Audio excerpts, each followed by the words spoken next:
to the Cafe Kubal studios. I hope you're having yourselves a fantastic morning this morning and making the most of your day. The sun is shining, there is blue in the sky, and there is many reason to be happy here today, to be enjoying yet another opportunity to wake up and to be the best we can be. So I want to thank God for waking me up today, and I want to thank God for the opportunity of just simply being here. Today's broadcast is going to be a very, very special, never before done broadcast here on Wake Up Call with Dan Tortora. What I'm excited about is the fact that we get to bring you a means of connecting with the Roe family in such a unique way. This special, the entire show today, is dedicated to a family here in central and upstate New York, a family that has called Fayetteville Manlius home, a family that has played Division I or will play Division I basketball for 3 of the family members living under the same roof. Matt Roe, Lexie Roe, and now Trevor Roe. Very happy that today's special is called the Road to Your Dreams, ROE-D, the Road to Your Dreams, which will begin today with Matt Roe inside of MonPazPopcorn.com's What's Poppin', as Matt joins me to speak on his history, playing for Syracuse and playing for Maryland. When he was at Syracuse, the NCAA instituted the three-point line. It was something that didn't exist before Matt was playing college ball. We'll discuss the history, his family, seeing his children grow and blossom, how he had to eventually stop them from playing each other one-on-one due to how competitive things got in the driveway. Lexie joining from her dreams and her aspirations. We'll discuss everything about Lexie Roe. And she's at Niagara with the Purple Eagles. Just finished up her true freshman season. We'll talk about Trevor Roe, who has committed to Radford and will be heading down to Virginia, as well as how, if you don't know anything about Radford and the Richmond, Virginia area, just how fruitful it is of teams that are there in the surrounding area, and the excitement of seeing both of your children live their dreams and get to play Division I basketball. Matt and I spent a lot of time this morning on family, and then Trevor will join me in hour number 2 to speak on his journey. Speak on playing for FM, same place his father played for the Hornets. Speak on head coach Luke Tusi, as well as the Albany City Rocks and Jim Hart and what that's done for Trevor. And then Trevor may have a surprise coming to him, which will involve a lot of fun on screen that you won't want to miss. And we'll round out today's show, as we always do every Tuesday, with the ingredients to success, proudly brought to you by Avicoli's on the corner of Route 57 and Wetzel Road in Liverpool, New York. Very excited to bring all of this to you, where sports truly meets life. We'll be going beyond 11 o'clock today, so buckle up. From inside the Cafe Kubal studios, with locations all throughout central and upstate New York, 3501 James Street, 324 West Water Street, 401 South Salina Street, all in Syracuse, in downtown Syracuse, inside of Golisano's Children's Hospital.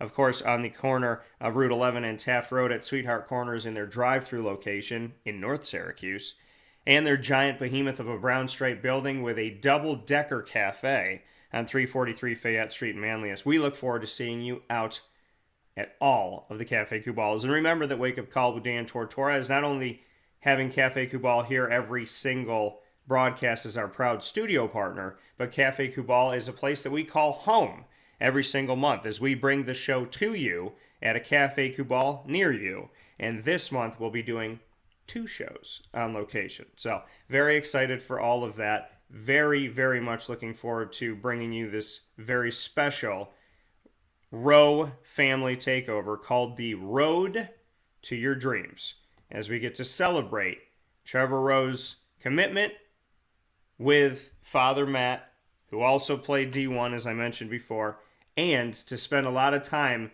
speaking on Lexie Roe, giving her a shout out. And of course, we will not forget Mom. everything coming up after this fast break on Wake Up Call with Dan Tortora. Thanks for buckling up and hanging out with us for the show every Monday through Friday from 9 a.m. to 11 a.m. Eastern Time on mixlr.com, facebook.com, and youtube.com, all /WakeUpCallDT, on wakeupcalldt.com, and on facebook.com /LiveNowDT.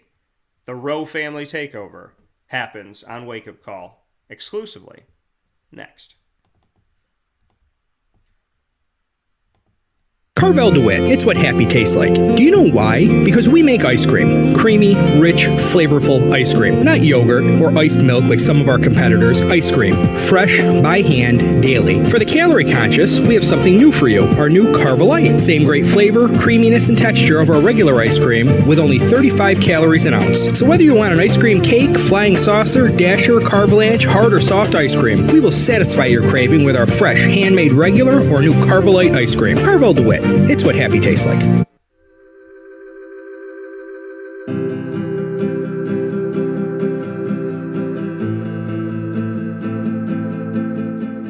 Cafe Cabal offers same-day local delivery of our products, offering no delivery charge for Onondaga County. Shop cafecabal.com for fresh roasted coffee beans, cold brew, travel mugs, and all your essential Cafe Cabal needs. Cafe Cabal, coffee for the soul.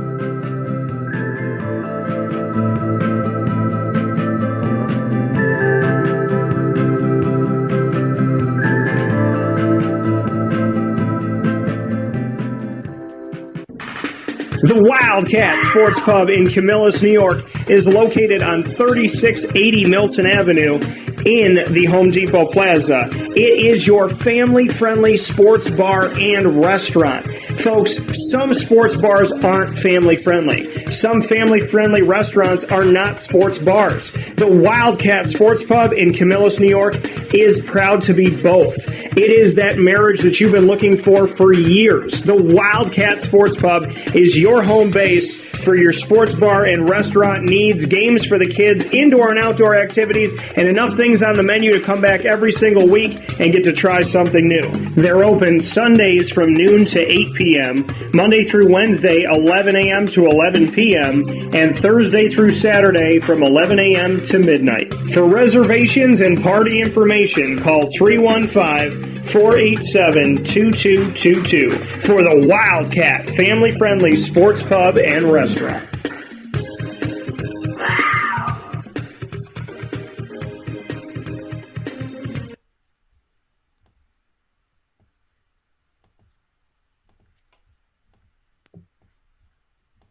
Welcome back here to Wake Up Call with Dan Tortora inside of the Cafe Kubal Studios, 3501 James Street, 324 West Water Street, 401 South Salina Street, all in Syracuse, inside of Golisano's Children's Hospital in downtown Syracuse, and of course on 343 Fayette Street in Manlius, and on the corner of Route 11 and Taft Road at their Sweetheart Corner location in North Syracuse for their drive-thru. We appreciate you filling your cup up right and doing it locally with Cafe Kubal. With that being said, you're watching and listening on mixlr.com /WakeUpCallDT, live internet streaming radio worldwide, and of course video and audio on YouTube and Facebook, both.com /WakeUpCallDT. It is always my honor and my privilege to have Matt Roe here with us. We've never done a picture-in-picture, but I felt like it was time to show Matt Roe's mug. So I always love having Matt on the show. Of course, he is somebody that grew up in our community, went to FM. We are here to celebrate his son, Trevor, who has gotten the opportunity to head to Radford, a D1 program in men's basketball that I know all too well from the First Four in Dayton a few years back. And so I'm very honored to be able to have this opportunity to speak with Matt about that. But before I go anywhere, Mr. Roe, I have to tell you that I have had numerous people ask me, either someone has asked me, do you know Matt Roe? Are you familiar with Matt Roe? I think you know Matt Roe. Tell him I said hi. There are many good people in the central and upstate New York community. And really, I mean, in my travels that have asked me if I know you, and it's always been positive. So I just want you to know, in a world that's crazy and sometimes feels all negative, your reputation has traveled, and it's been not only in a bunch of different neck of woods in my life, but it's traveled and it's been well received.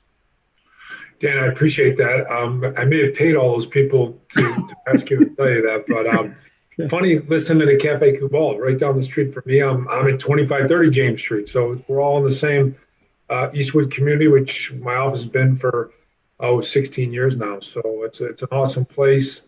Never thought I would come home to your comment. When I left Syracuse in '89, I figured, you transfer to Maryland from Syracuse, you figure, you'd probably never come back. And that's the decision my parents put in my head is, hey, when you do this, some people might not welcome you back in the community, but it's always been great to be back here.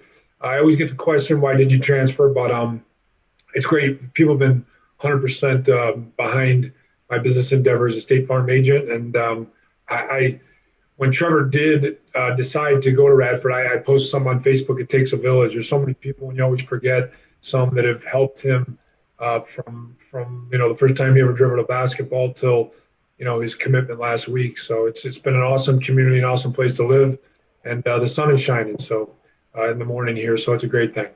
Yeah, it's beautiful, and I want to obviously celebrate Trevor's story, and at the same time, I would also like to celebrate yours here in the sense of you both went to school at Fayetteville Manlius. You were both Hornets. Just what the school has meant to you and the community in Fayetteville Manlius. It's a great question. I found out through our head coach, Luke Tusi, who's a North Sider. His dad, Mike, I'll see him at Lucky 7, deli down the street once in a while. But he grew up in this kind of Eastwood North Side community. And last weekend, he sent me a text that Jerry McNamara's son is a fourth grader, I believe, and was in a 3-on-3 tournament at FM. They brought a bunch of JD teams in. He was teaming up with an FM kid. And oddly enough, Matt Langle's son, who plays Little League Baseball, is Coach Colgate. He just got extended this week. He plays Little League Baseball at FM. So Matt Langle was in the gym. Jerry McNamara was in the gym. Trevor was away at EYBL practice in Albany, so he wasn't there. But I sent a photo to GMAC of his son with a championship T-shirt on and said, thank God you finally brought your son to where legends are made. And I sent him a photo of me in high school with a full head of hair. I sent him a photo of Lexie and Trevor celebrating wins last year together at the end of the year when Trevor's team beat the undefeated West Jenny Wildcats. So it's fun. He laughed. But it's, I was born in Rochester. My parents moved to FM in 1970. Never thought when I moved back, that's the area I'd live in. People complain about the taxes, but it's just a good, safe, place to be raised. And the interesting thing, I get to go back, 30 years later, and my kids are kind of going through the same exact. We live, off Enders Road, so they went to the same, grammar school, elementary school that I went to. Enders Road, they went to the same middle school, Eagle Hill, and then right up the road, FM High School, where they joined middle schools, Wellwood and Eagle Hill together, where the FM and the Manlius and Fayetteville kids finally get to meet. And, a lot of the same faces that are up there, different coaches, different teachers, but the smell of the school when you walk in the front door, they used to play in Gym 2, House 2, now they play in House 1, but just the same environment. It's a great place to raise kids, and it gives me a comparative stick.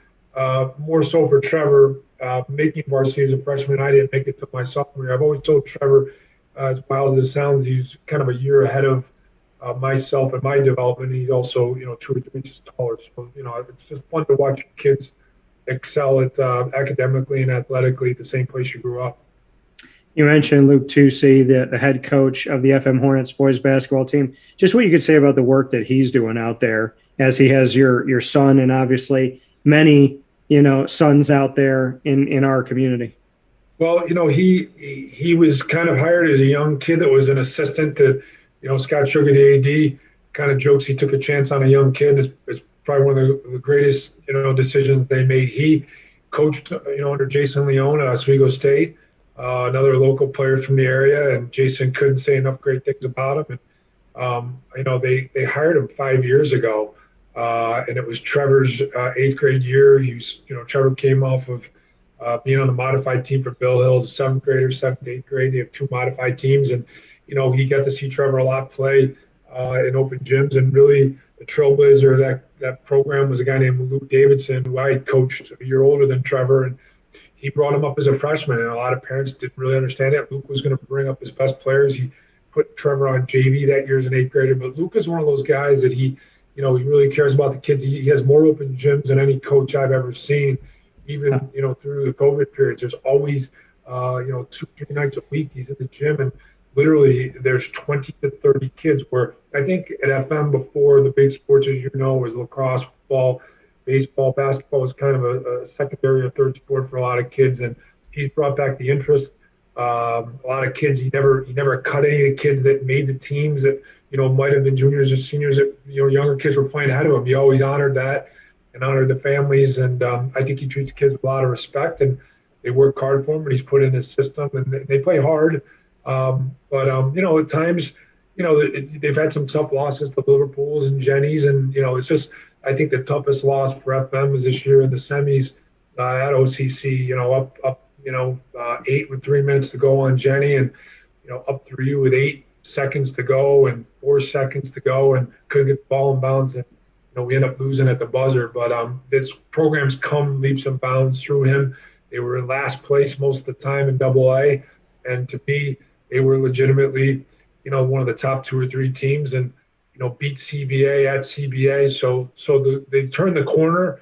But he's just, he's a youthful guy that has a lot of energy and, expects a lot out of the guys. But again, like I say, the thing that epitomizes Luke is that, he's an AAU coach in the off season. He is a student of the game. He watches a lot of film. He keeps a lot of stats, and he holds the kids accountable. But a lot of open gyms, and when you have open gyms, kids get better. And, as I'm here with Matt Roe today on Wake Up Call with Dan Tortora inside the Cafe Cubal studios.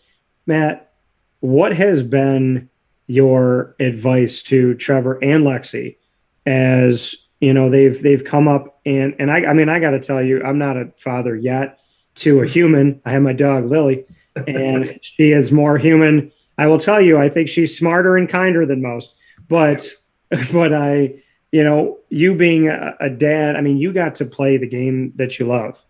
And now here's Lexie in Niagara doing her thing. And here's Trevor committed to Radford. You have a son and a daughter that not only love basketball, but have been recruited Division I. Lexie is all set in Division I at Niagara. And here we have Trevor with the opportunity and will be going Division I at Radford.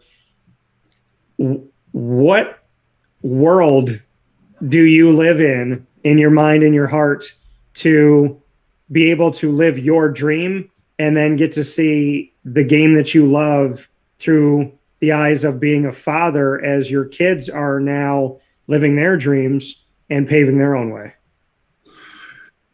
Oh, it's a journey, I'll tell you.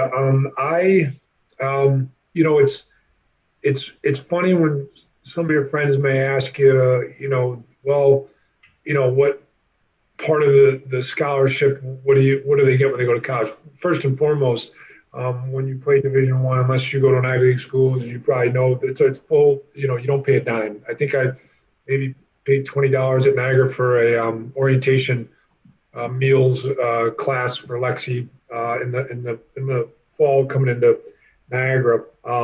We'll make sure we reimburse you. We'll make sure you get that 20 back. Yeah. Well, it's an amazing thing, though, the gift that these colleges given. But what I don't think people see. And it's weird with both of my kids. Lexie gravitated towards basketball early on. She tried to play softball. She played soccer. The track coaches, cross country, because she's a great athlete, tried to get her to run up at FM, and she never really tried it. But, basketball was her thing. And Trevor was a little bit different. His arc was a little bit different. And, fathers ask me all the time, was he born dribbling a basketball? He really wasn't. As a kid, he really liked oddly enough, a lot of Legos. He's a very thinking type of child. He liked like Star Wars and fun stuff like that. And that was it. And he kind of caught the bug, I don't know, probably not until 5th or 6th grade with basketball. And his height, he was always bigger than other kids, and he cut some growth spurts. But he played baseball, loved baseball as a kid. He wanted to play football. My wife and I kind of didn't want him to get hurt and wouldn't let him, but he played lacrosse for a couple of days for the equipment and quit. But it's been weird, the journey of my kids.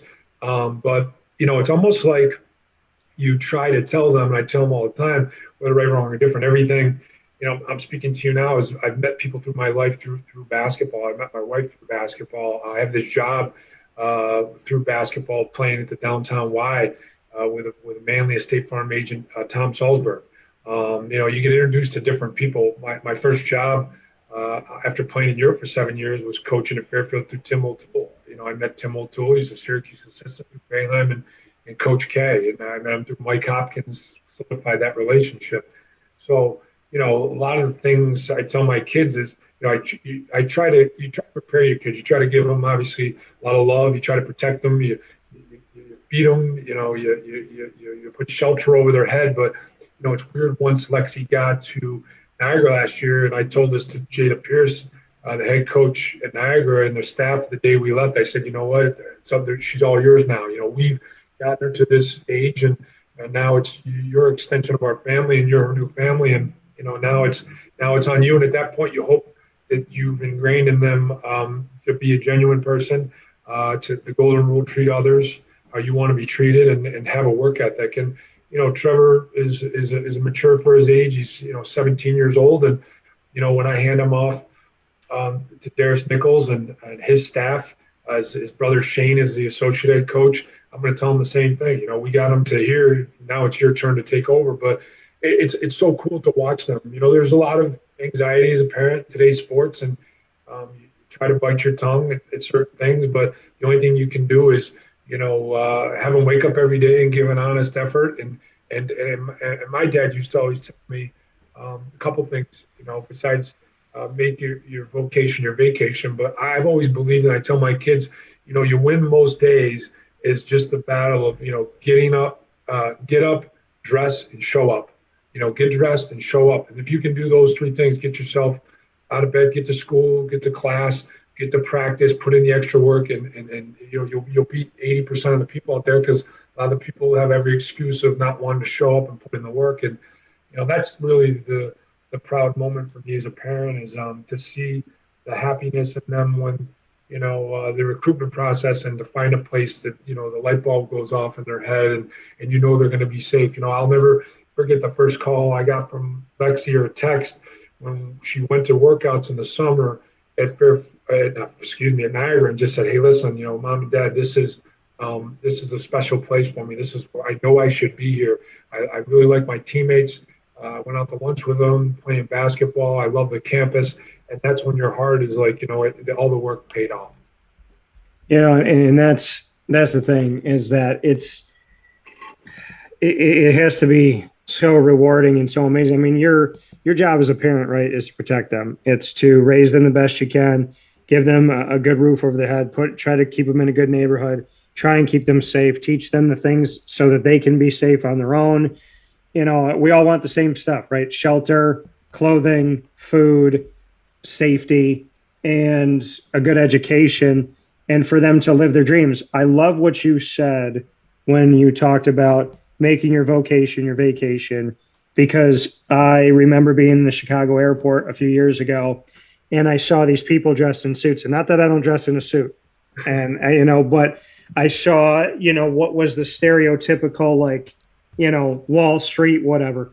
And you see this guy, and, he's talking, and, you see these people, they're like eating, and they're frantically doing this stuff, and they're talking to the boss, and maybe they're fighting with somebody and trying to get something done. And they're sitting there and they're relaxing, but they're not. And here's a woman that's all dressed up or ready to go, and this, that. And you see their faces, and you see that maybe the franticness or whatever. And I say to myself, these people work like dogs for almost the entire year at a job that drives them insane, that they may not love, just so they can get 10 days of vacation. And here I am in the same airport, going by on the people mover, trying to stay calm, looking at them and saying, actually, I was in Minneapolis, and I'm saying to myself, I'm going, I love what I do and I do what I love. And it's not that there's not stress, and it's not that there's not long hours, and it's not that I don't push myself more than every other boss I had together combined. But when I go to Disney with my girlfriend and when I go to Houston for the Final Four, the love and the being a big kid and the, oh my gosh, I can't believe that this is my life, it doesn't go away. And so when you said make your vocation your vacation, AKA don't work your behind off for 355 days in a job you hate just so you can run away for 10 days to come back. Every time I get on a plane, people go, are you going for work or for pleasure? And I go, it's always both, because I get to go into an arena, look around and see. A few weeks ago, Madison Square Garden, hadn't been there in almost 10 years. Reached out to the Garden, reached out to John Paquette of the Big East. And I said, hey, John, this is what I do, this, that, and the other. One of the kindest things in the world. My dad said something after this. John wrote back to me. I said, hey, John, this is what I do. I'd love to, be connected, whatever. He said, Dan, I remember you. I remember you from, when Syracuse was in the Big East 9 years ago. And I remember your show. I remember you have a podcast. And I thought to myself, this man gets 1,000 requests a year. Yeah. Everybody's knocking on the door of the Big East, and times 9 years, and you remembered me? And my father said very calmly on the phone, well, then you made an impression. Yeah. And you should be proud of yourself, son. That's great. And I looked around the Garden. I walked in. I said to myself, maybe it's the best. Maybe it's not. I don't know. I got to feel it. I walked in. I went to my seat. I sat down, and I'm telling you, Matt, I literally just walked, sat, and as soon as I was in the seat, I went and I looked up, took a breath, saw the ceiling, and I went, wow. And when your life is filled with wows, you're doing the right thing. Absolutely. Two quick things. A friend of mine was over the other night, Nick Carparelli, who used to be the associate director of the Big East. And one thing we were talking about, he was under Mike Trangessi, is that it's not, the Garden is the greatest time of year. And that's the last year I did the radio for Syracuse when we beat Georgetown last year in the Big East and then lost to Patino. And I was there. He said, it's just not the same without Syracuse there. He goes, I can miss Pitt a little bit. You can miss Boston College, but Syracuse not in that environment where you now have back Georgetown, Villanova, Seton Hall, St. John's. It's just that one factor of Syracuse. And the other thing you said that you're going to remember this is things ingrained in our brain. I'm laughing at the airport because your story was dead on with the stress and the people in the suits. But the funny thing is when you talk about the people mover, my wife has it ingrained in myself. Probably not so much my kids when you're in the airport.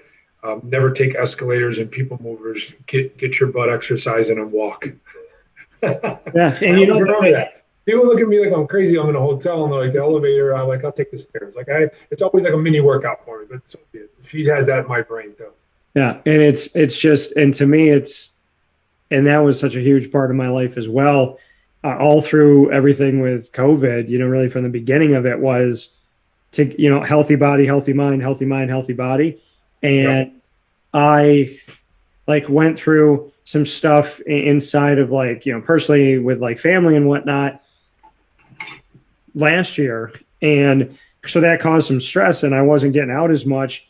And, then you get run down and whatnot. And I find myself literally just saying I never liked running as a kid. I could always shoot. God gave me the ability to shoot. I worked on it. I honed it. I trained myself. I'm extremely confident in my ability to shoot, but I hated to run. And then you get to a point where it's so daunting. And I'm like, I don't want to go outside. I'm going to be tired. I don't, can I, I don't know if I want to, do I really want to walk for half an hour? I'm going to sweat. And then that turned into 91 degrees outside, sweating my butt off outside for 2.5 hours. I don't care how far I have to walk. And it just changed. And I think to that point of what your wife said and to the point of what I live is that when you put, the only way to actually get there and stay there is to put the work in. And so when you look at Lexie and you look at Trevor, what can you say to the fact that you can give them, you gave them your genes, and obviously there's basketball in there. You can help them because you know the game. You can train them because you know things that worked for you. But what can you say to credit Lexie and credit Trevor in the fact that they took the personal responsibility to get there themselves, because you can't get them completely there without them wanting to. You can't, and that this is the scary part of, you hit so many hot buttons with me, during this during COVID right now. These kids have been out of school for a year and a half, 2 years. There's a lot of depression going on. It's a known fact. There was a suicide last week at FM. Yeah.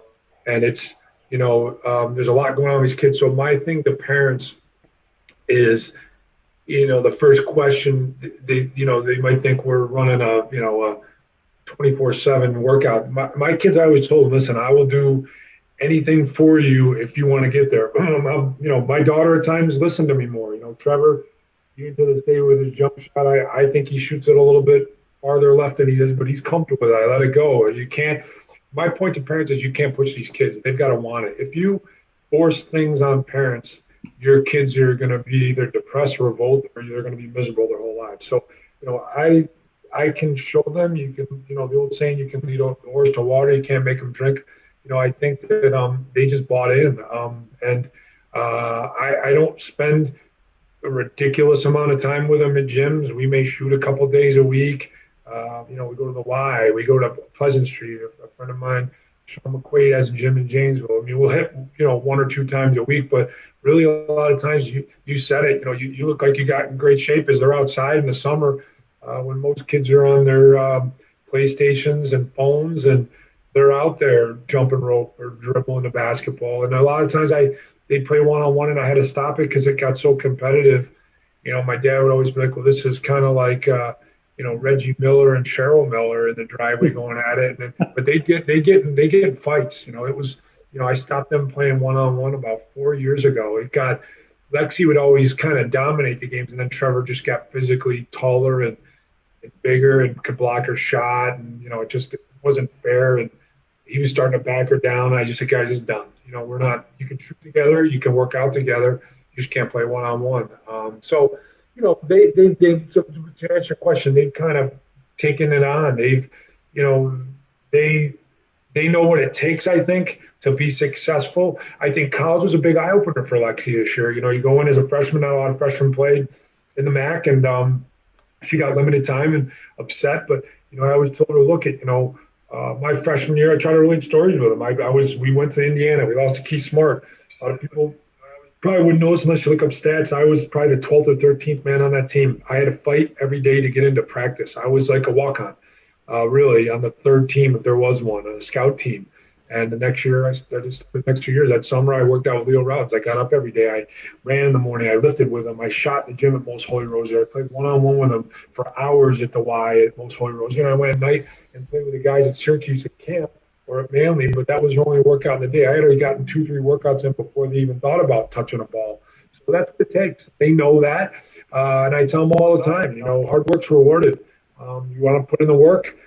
You don't know how far it can take you, but you never want to sit back. And I tell my kids to think, what if? What if I would have worked harder? What if I would have taken it more seriously? What if I would have listened to my parents? But it's on them at this point. They're young adults. My daughter's 19, my son's 17, and hopefully they've had those things instilled in them. And you put them in the recruiting process. I always look for coaches that have played somewhere and their system and what they're all about. The thing that I love about Niagara is they're a staff that's really into their kids. They really into family. That's their main theme. Besides the basketball, they're a family group. All those girls hang out together. They're on a text chain together. There's no animosity on the team. They're truly sisters and a family. And with Trevor, I was really impressed with Radford's staff. They all played prior. Your head coach played at West Virginia. He coached it as an assistant coach at Florida. He's from Radford High School. He's coached by his dad. His brother Shane played at St. Pete's, oddly enough, and then transferred down to Wolford. And they played together their 1 year off. They lost in the state championship down at Radford and played for their dad. And their dad and mom are still involved with the program. So again, a family. And that's what I was looking for my kids is, hey, you're coming from a family from Central New York. I always tell my kids, no matter how rough college is, you're going to be in the new situations, meeting new kids. Trevor's in a new state, but you have the infrastructure of your basketball team as your internal family with coaches that are looking out for you, and that's going to make it much more easier for your transition, and it gives you something to lean on. Yeah, and you can preach family, but when it is family, I mean, my parents always have told me, when you're a good person, you don't have to tell people you are. And when you're a family, you don't have to, we're a family, so I mean, it's just, you're a family, and that's how it is. And so, to see these moments and to see this comfort, and like you said, for Lexie to be at Niagara and to realize what you realize, you go in there as a freshman, it doesn't matter who you were in high school. It doesn't matter how you dominated this or dominated that. It doesn't matter what your team did. Now you got a bunch of teams that may have won sectional titles and state titles, whatever it may be, converging together. When you've talked to Lexie about it, what are the biggest things that she's learned?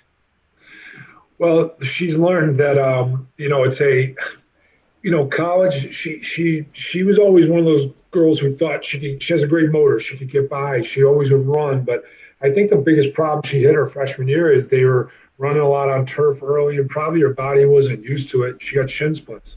So they really monitored her workload early on, which was different for me. And then, she never really battled injuries before. And she was starting to get a little more minutes midway through the year. And then after a game they played on the road at Monmouth, at Ryder, actually, in Jersey.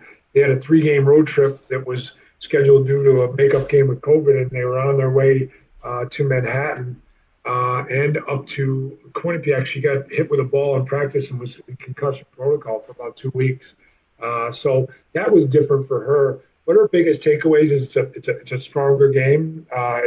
It's more physical than she was probably used to.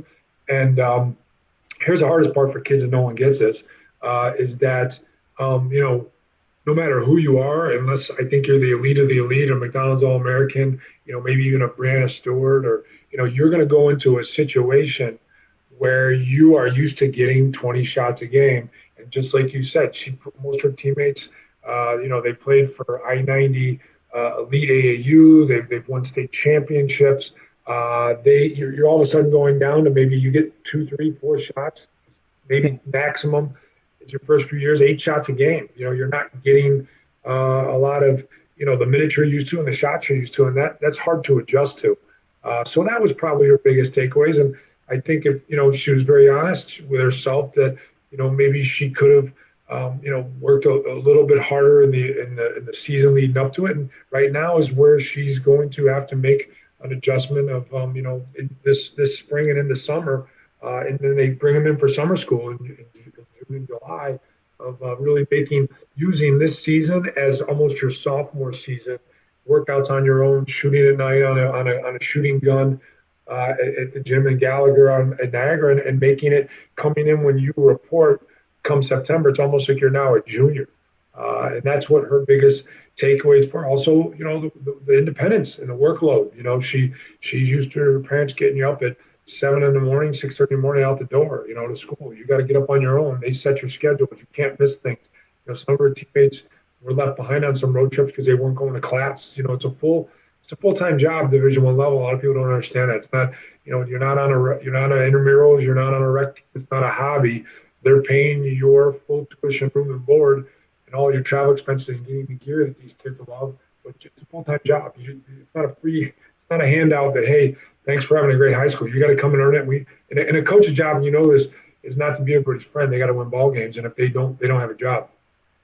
That coming here from Matt Roe as we talk about Lexie, who is at Niagara, as well as Trevor, who's just committed to Radford, his children in this basketball family here on Wake Up Call with Dan Tortora inside of the Cafe Kubal studios. Have you taken the time to sit Lexie and Trevor down and talk to them about the fact that there was a time where you were the leading three-point shooter at Syracuse, and you also were at Syracuse when the three-point shot was introduced? So when I say that, it makes it sound like you're 117 years old, but you're not. So bring me into, hey guys, I was the all-time 3-point shooter. Also, as a freshman, the 3-point shot, came into existence. So it's kind of an unbelievable thing. Because I think if you tell somebody now, they would say the 3-point shot always existed. But there was a time when it didn't matter where you shot from. It wasn't worth 3. It was worth 2. So what was that like to experience that firsthand? Because it's so unique and it's so incredible. And I feel like, I just feel like that could be a really cool thing in your world to sit down, Lexie or Trevor, and say, hey, listen, there was a time, like when they're working on the shot, to go, hey, there was a time where no matter how far back you stood, it didn't matter. So it's an interesting conversation. I think at some point my dad may have had some old VHS tapes and sat the kids down to watch it. They know due to media around here, and at the time when they were growing up, I'll never forget the last season of the Big East. We go from New York City to travel with the team, New York City, San Jose, DC. They beat Marquette, Indiana Marquette, and then we're down in Atlanta. And I'll never forget, my wife sends me, on my iPhone, a video of Trevor, as probably a 6 or 7-year-old playing at the Y in a biddy ball league. And I'm watching on my phone the day that Syracuse lost to Michigan down there. And I told her this is the last time I'm going to watch on video. So I stopped doing the radio then. But, they had heard things. It was funny with Lexie. Some of her high school teammates, I guess, had Googled me. I mean, we're talking 25, 30 years ago. So everyone on the team knew that. It was kind of the running joke. But, Lexie had an article written early on her as like a freshman. And we went down to the Horn Gym, and they did videos of her, and we played a pig. I think she may have beat me. We were laughing at it. And again, as a father, I got out of playing probably in my early 40s. I'm now mid 50s. And I was a rhythm guy. When I go and I can show them technique, but if we were to shoot around, they both probably smoke me in around the world or horse or whatever they want to do now. But they're both very good shooters. But the article on Lexie may or may not have put a pressure on her to perform as a freshman. And she got through that. But Trevor's the one that's, I think, the hardest because, I give him a ton of credit because, he's always going to hear that you're Matt Roe's kid, and the expectations. It's almost like Coach Boeheim with, Jimmy and Buddy. How good can they be? Is it because he's the coach? Is it, I saw Leo Routens go through. It was a very dear friend of mine. I remember Andy Routens when he was up to my knees, and a phenomenal player. He had a ball in his hand as a kid when we used to go to Holy Rosary Church. So I think there's some added pressure on those kids. I think Trevor's personality has been able to get through that. But it's funny, the newscast the other night that Stephen Fonte did would always mention Lexie and myself, and my wife always makes the comment, how come I never get mentioned? And my wife was not a basketball player, she played it in high school, but more of an endurance person. But she would always tell the kids, hey, you guys need to, she was a former trainer at the university, you guys need to develop a unique shot in your arsenal. Like she used to love Kareem Abdul-Jabbar's skyhook. If you could go out in the driveway and try to show the guys, Lexie and Trevor the skyhook, which they never picked up, obviously, but just some funny things. But, the kids know it's out there. I would never bring it up. I think on broadcast they've heard it, single season, but they could probably at this age, they don't really care because they don't really know Michael Jordan. I mean, I try to tell them that Michael Jordan was I don't care what anyone tells me, he was the greatest player I've ever seen. Played against him, never got to guard him. When I was with Seattle Supersonics, got to guard Pippen in an exhibition game. Jordan was on the court in 1991. They just won the first championship, but people don't realize how great he was. So my kids probably, in their mind are like, yeah, he was good, but how good was he? And they don't get the level, I think, of how good Syracuse was back then and Maryland. It's a different world for these kids today. And that's maybe a good thing. Yeah, I don't think that they're educated conversations when somebody wants to talk to me about anybody being better than Michael Jordan. Yeah, thank you. I get asked that question from student athletes because I do a lot of work with the high schools in central and upstate New York, and I am saddened by the fact. And then when somebody says prove it, I say okay, and you could attest to this. I can imagine. that when I say this, that it makes sense. I would like to hope that this makes sense as an argument. But when Michael Jordan was great. Okay, he was great. But not only was he great, he played against greatness. He played against Reggie Miller and Mark Jackson and the Pacers. He played against Patrick Ewing and Allen Houston and Chris Childs and everybody that was there with the Knicks. He played against Karl Malone and John Stockton of the Jazz. He played against Hakeem Olajuwon with the Rockets and Clyde Drexler. He played against the Seattle Supersonics, who are now the Oklahoma City Thunder, that had Sean Kemp and Gary Payton and Hersey Hawkins. I look around the league. Don't forget Detroit Pistons, Isaiah Thomas, Joe Dumars, Dennis Rodman, Mark Aguirre. And then you're right. You go around the league. Yeah, you go down with Penny. Miami Heat. You go to San Antonio Penny. Yeah, the Magic. And that's what I say to people. I say, there's a difference between LeBron James and Michael Jordan. And one of the biggest differences is Michael Jordan played against the greatest. Michael Jordan played against the toughest talent. LeBron James buys the toughest talent and makes it his teammate. We never saw Michael Jordan buy Patrick Ewing, buy Shaquille O'Neal, buy Gary Payton. But and people say, well, he had Scottie Pippen. Okay, he had another guy on his team, but they won games with Steve Kerr, Tony Kukoc, Luke Longley, Bill Wennington, Ron Harper, Stacey King. So to say, well, he got Dennis Rodman later in his career, yeah, he did. But when you look at Jordan and what Jordan did, he was facing a league where at least half of the league was good. The Suns were good. The Spurs were good. You mentioned the Magic. When you go down the line, there were so many. It was easier to find a good team than it was to try and find a team that wasn't that good. Where LeBron James, it's, hey, I'm going to go to a team. I'm going to go to the city. I'm going to create a giant crater where we're going to free up money. Everyone on contract is going to be like American Idol, and everybody gets a 1-year deal to audition. Then I'm going to buy 2 or 3 guys. Then we're going to have everybody else play a role. And if you guys can't fall in line and the majority of the roster can't just let us do our thing, then it's not going to work. And then I'm going to leave here and make another crater. I'm going to go somewhere else. And as this team can't figure it out for the next 20 years, I'm going to buy another way at a championship. It's not that he's not talented. It's that the way that he does it is not how Jordan did it. Jordan wanted to play the best. LeBron wants to play with the best. That's true. That's a great analogy. And I always go back to 6-0 and never went to a game 7. But it's again, and then who knows what would have happened if baseball didn't interrupt it? It could have been 8, but you never know. Yeah, so I mean, it's just it's a different world. And I also tell people that Michael Jordan could fly.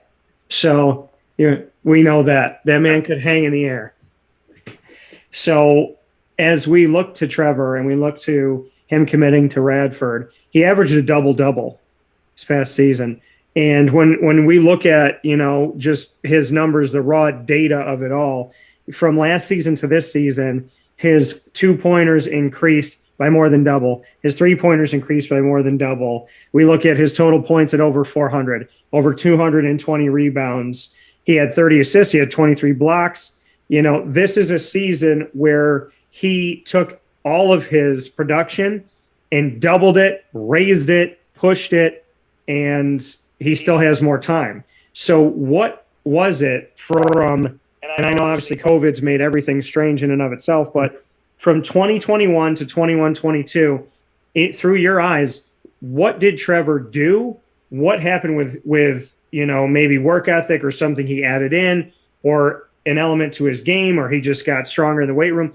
What, in your opinion, has attributed to the fact that your son Trevor has more than eclipsed what he was used to doing?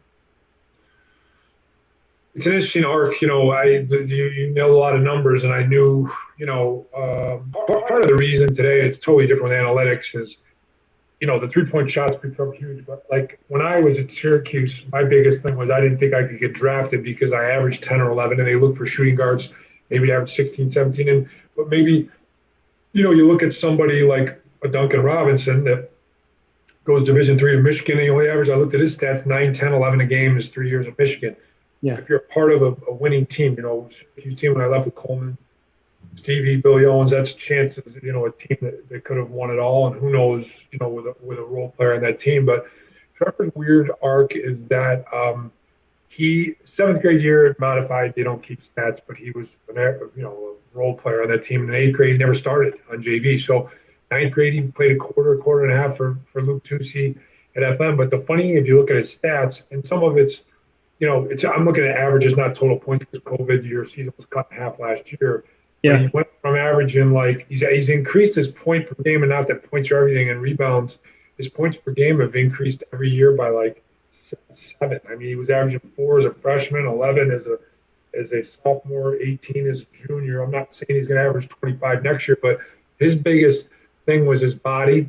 He grew in to his body at that age. He just was all knees and lanky and didn't have any strength. And I think his sophomore year, you could start to tell. He started developing a little facial hair on his legs, things like that, and he just got bigger and stronger. He as a combination of things. He started lifting, which any kid at that age took it a little more seriously. I think he got in the gym more.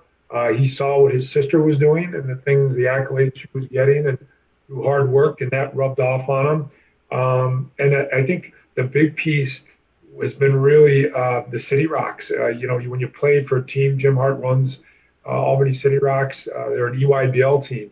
And, the only kid from this area that he's kind of survived through the years growing up through it is Trey Autry, Adrian's son, who left JD, went from CBA to JD, and now he's at Western Prep School. But those are the two kids from Syracuse. Most of the kids he's playing for are from downstate New York City, Albany area, some from Rochester, one from Buffalo.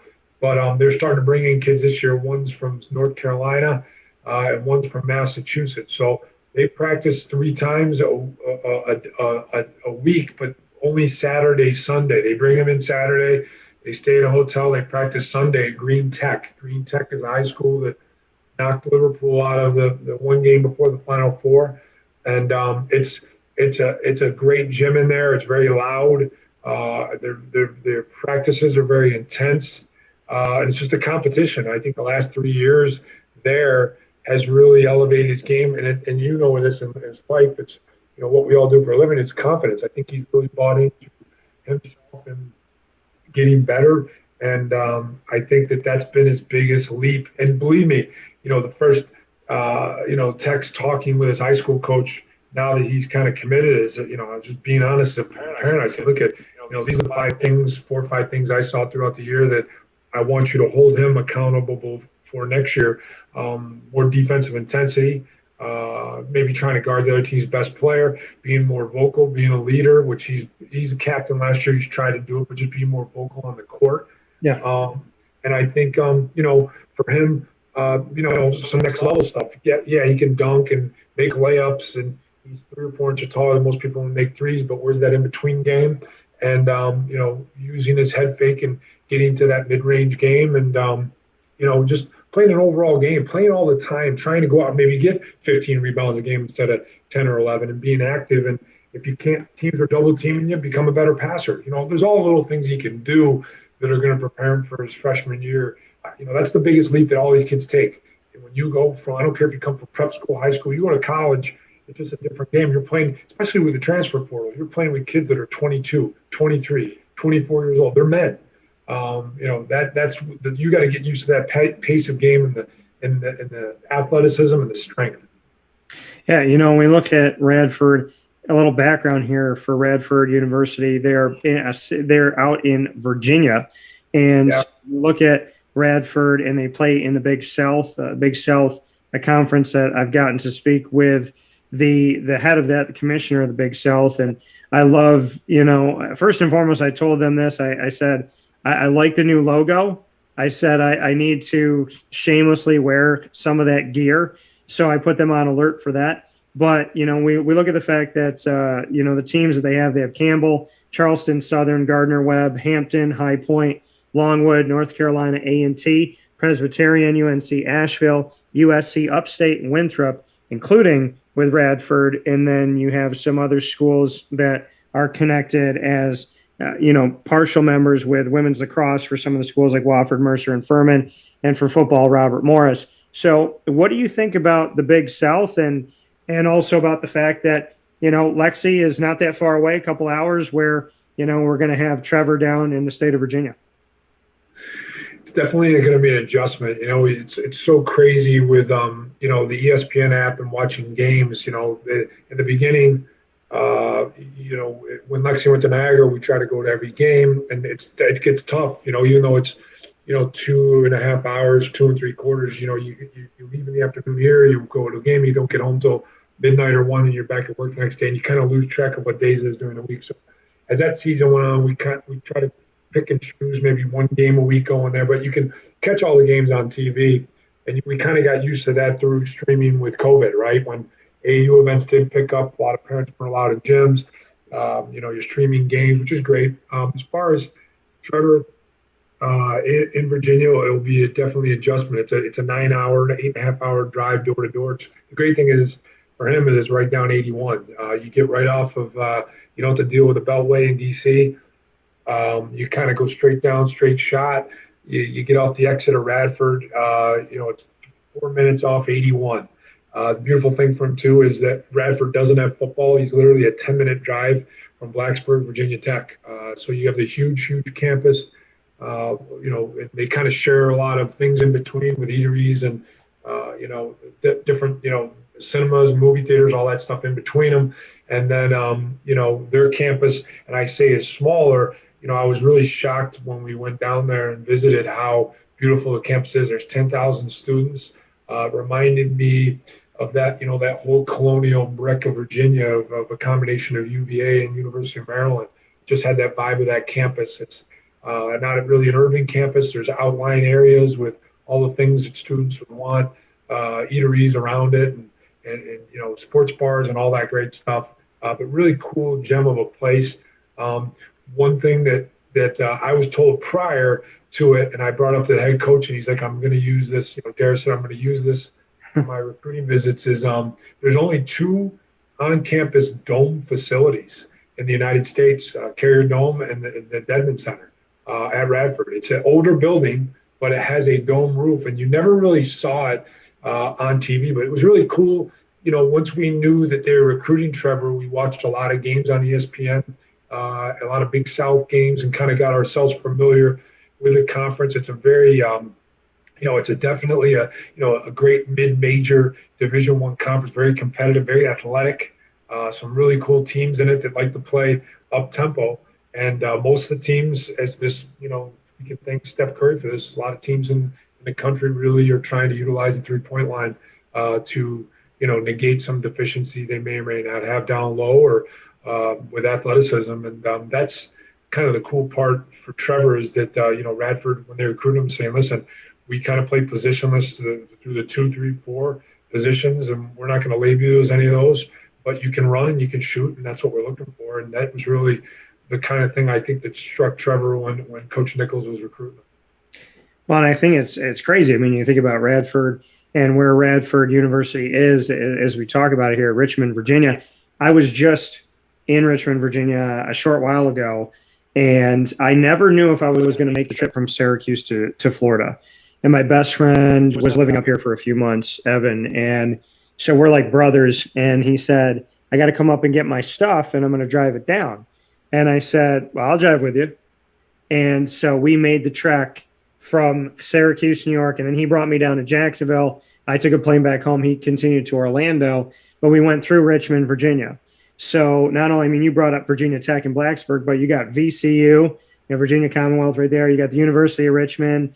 You have Radford. It really is, when you look at things, Radford's been in the tournament recently. Richmond just got a victory in the tournament. We won't talk about their history with Syracuse. And then, there's VCU and Shaka Smart when people got to know him for the first time really on a national stage. And, and then Virginia Tech and what they've done in Blacksburg and what they just did in the ACC tournament to win their first ever ACC tournament. So, in just a small corridor, 23 minutes here, 20 minutes there, down the road here, there's all of these Division I schools that is going to be, Trevor will be playing at Radford, but he will have the opportunity to be surrounded by so many college towns. And I think it's really incredible. And I think, selfishly, for someone to go down and visit him and catch a game, you can see all these campuses and bounce around and really get a feel for the heartbeat of basketball in Richmond, Virginia, and the surrounding area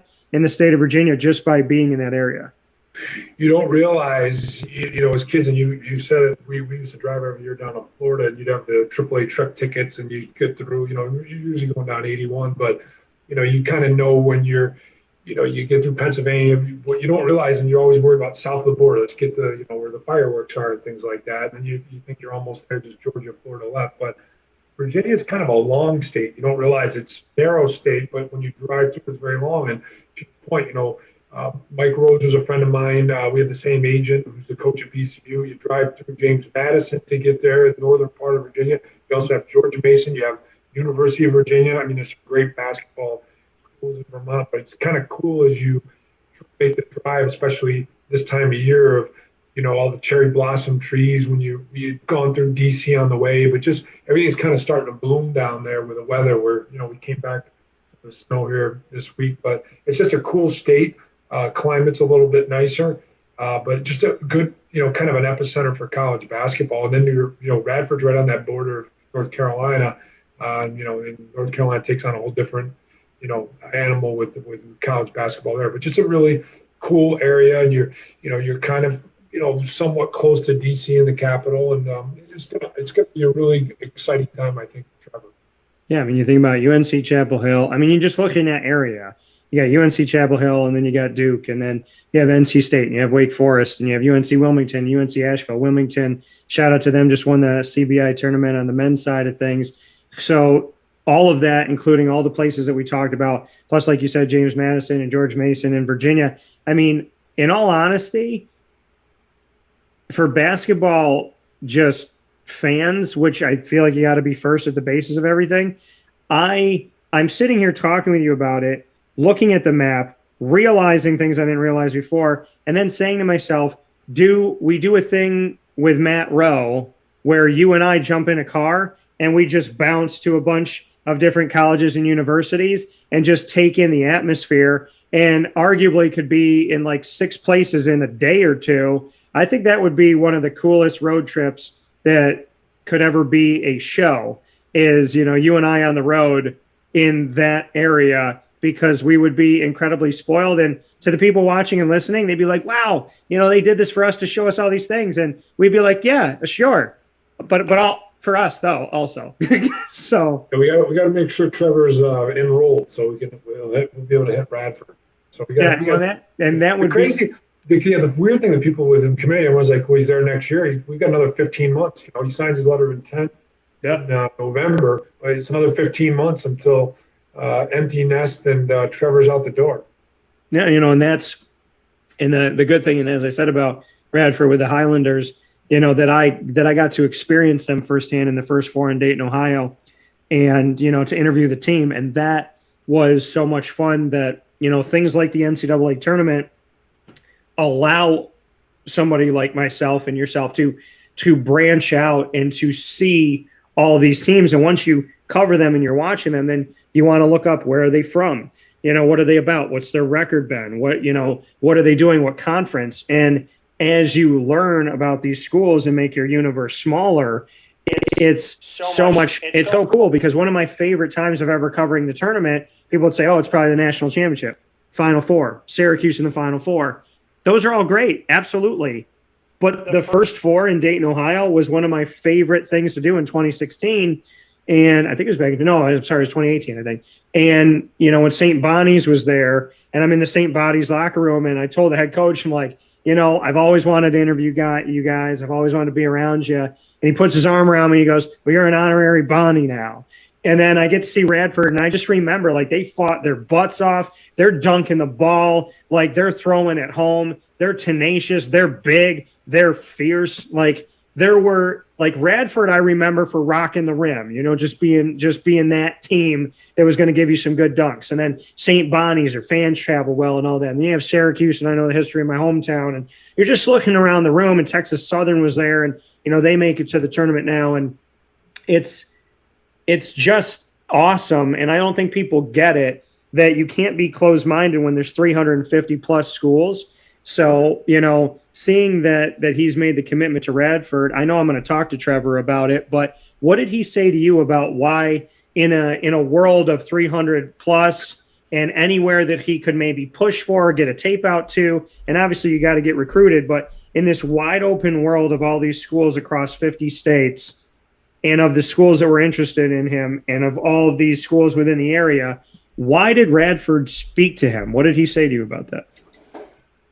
Great question. I think today a lot of these kids in Trevor's, his EYBL team, I'm just throwing out a number. There's 13 of them. I think 10 or 11 of them are Division I players. Maybe all of them are. I don't know.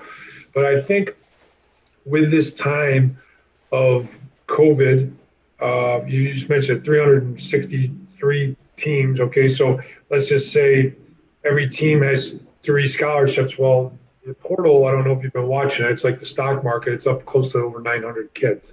So do the math. 2/3 of college scholarships are going to be taken up by the portal. Yeah. And now some people are losing them, so that number could refeed itself. I get it. But, the kind of the hierarchy of recruiting, unfortunately, has been, coaches prefer to say, I have to re-recruit my team. I have to do it every year now. We're trying to keep the kids. We're also trying to keep some kids that want to come back for that COVID year. Then you go to the portal, and then next you're probably going to look at a prep school, international kids, and the lowest one on the totem pole is a high school kid. Because they'll say, I know what's given with a transfer portal kid. He's already had to go to college. He's already had to acclimate, and you either know his strengths, you know his weaknesses, why he didn't play, and you can talk to the other coach that was head coach at why he didn't play or why he's unhappy. So I think these kids they're cognizant of that. He is always in the last 3 or 4 years has always told me I want to go south. I grew up here. I didn't really realize it until I moved away. My wife kind of brought it to my attention, right, wrong, or indifferent. I love 4 seasons, but these winters get brutal. And the problem with upstate New York is probably from November to April. Now you don't see the sun a bunch. You might see it 20 times.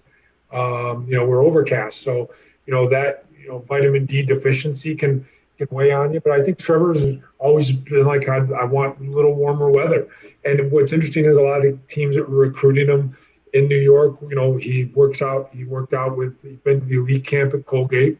Matt Lango was great to him and opened up his gym to him and let him play with his players last year in the fall, the beginning of the season, to get ready for the winter season. So we made the trip up to Colgate and played. He was being recruited by Albany. We did an unofficial visit there. He had a little bit of interest from Holy Cross, again, a Northeast school. Manhattan was, offered, was very interested in him. There wasn't many Southern schools, and Radford, really the connection with them was Trevor works out with Patrick Beeline. Patrick was a Lemoyne coach. He was a coach at Niagara, and in this area now coaching the Stallions, right? And he'd work out Trevor for all of last offseason, and he played in the backcourt with Darius Nichols at West Virginia. So, they had tape, they'd seen him, and it was important. And I think with Trevor, it was a school that really showed him the most love. They rolled out the red carpet when we were down there. I think he could see himself at that campus. He'd gotten a look at American University's campus. He's been to Maryland to see, I brought both my kids to look at College Park when they were young. He's been to the Syracuse campus. I think he knew in his mind that he wanted a campus that, like you see on the movies, with a quad and, nice weather and, beautiful buildings and somewhere where, was a good school that he could go and play. And I think he sees all that. And he bonded with the coaches. And I just think that in his mind, why be that kid? He could probably articulate it better, but why be that kid that you could wait and wait and wait, and then you might go to a Power 5 school or somewhere else, but you may be their 3rd or 4th or 5th choice, and they didn't get who they wanted.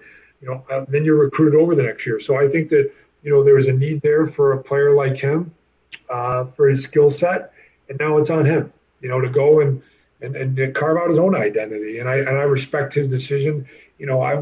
expect him to want to go to Syracuse or Maryland and follow my footsteps. I think that's a tough place for anybody to do. And I give all the credit in the world to Andy Robbins to be able to go do that with his dad, Leo. I mean, that's truly amazing. I give a lot of credit to Buddy and Jimmy playing for their dad at that school. You know, it's constant pressure on social media.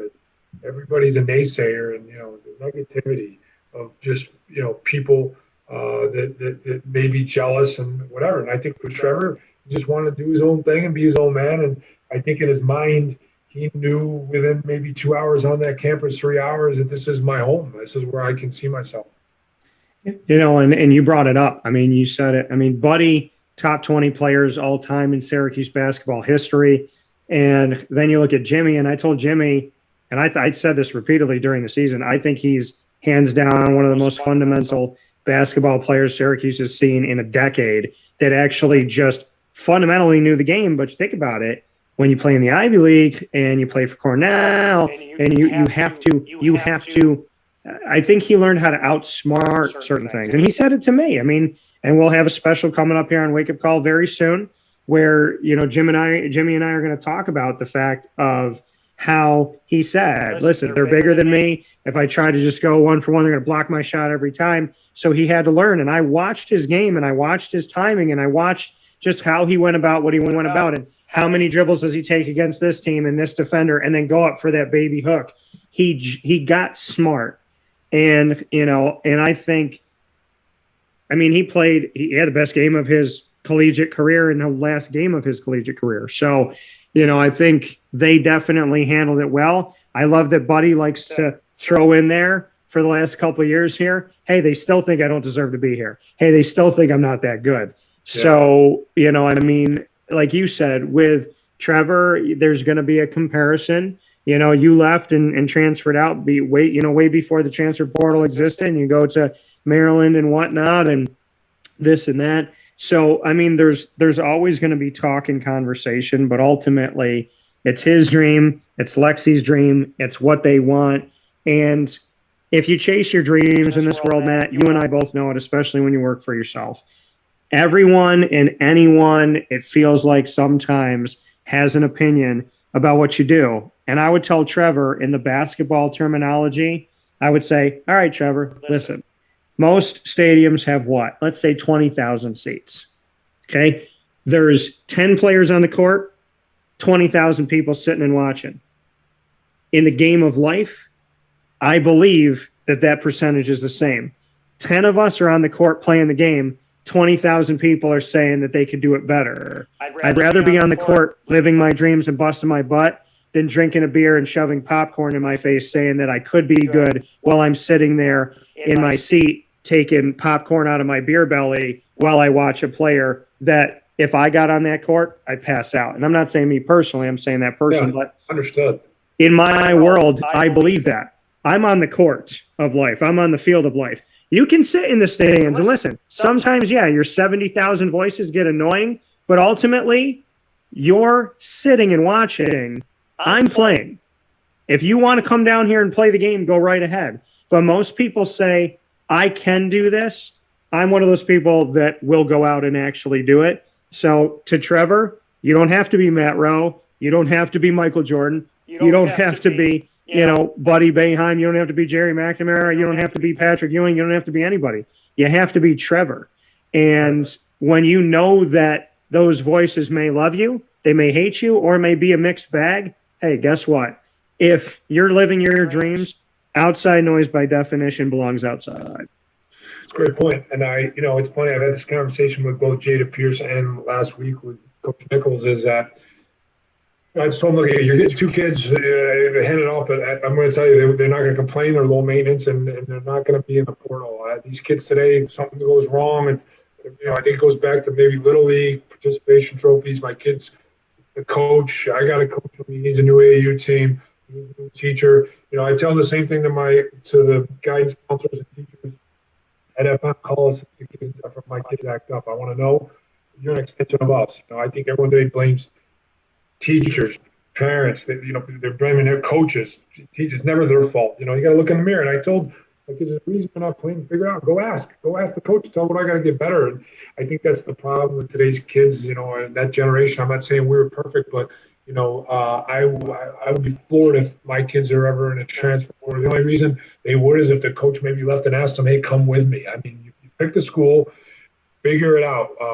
You're going to have some hard times, good times, but you got to get better where you're at. And if you're not playing where you're at, you're not going to go play at XYZ school either. So figure it out. And I think that's going to be good for them. I still think in that portal, I had to swallow my pride. I think you got to sit out a year. Make it some penalty unless the coach leaves. Unless the coach who recruited you leaves, you may get you out to go somewhere.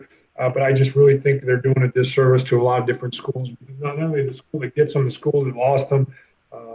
Unless there's a hardship reason, a family member passed away, a guy closer to home. If you transfer from one institution, you got to sit out a year. And that's the way it goes. And it's kind of like wild west, and there's just too many people. 900 kids in a portal. That's way too many.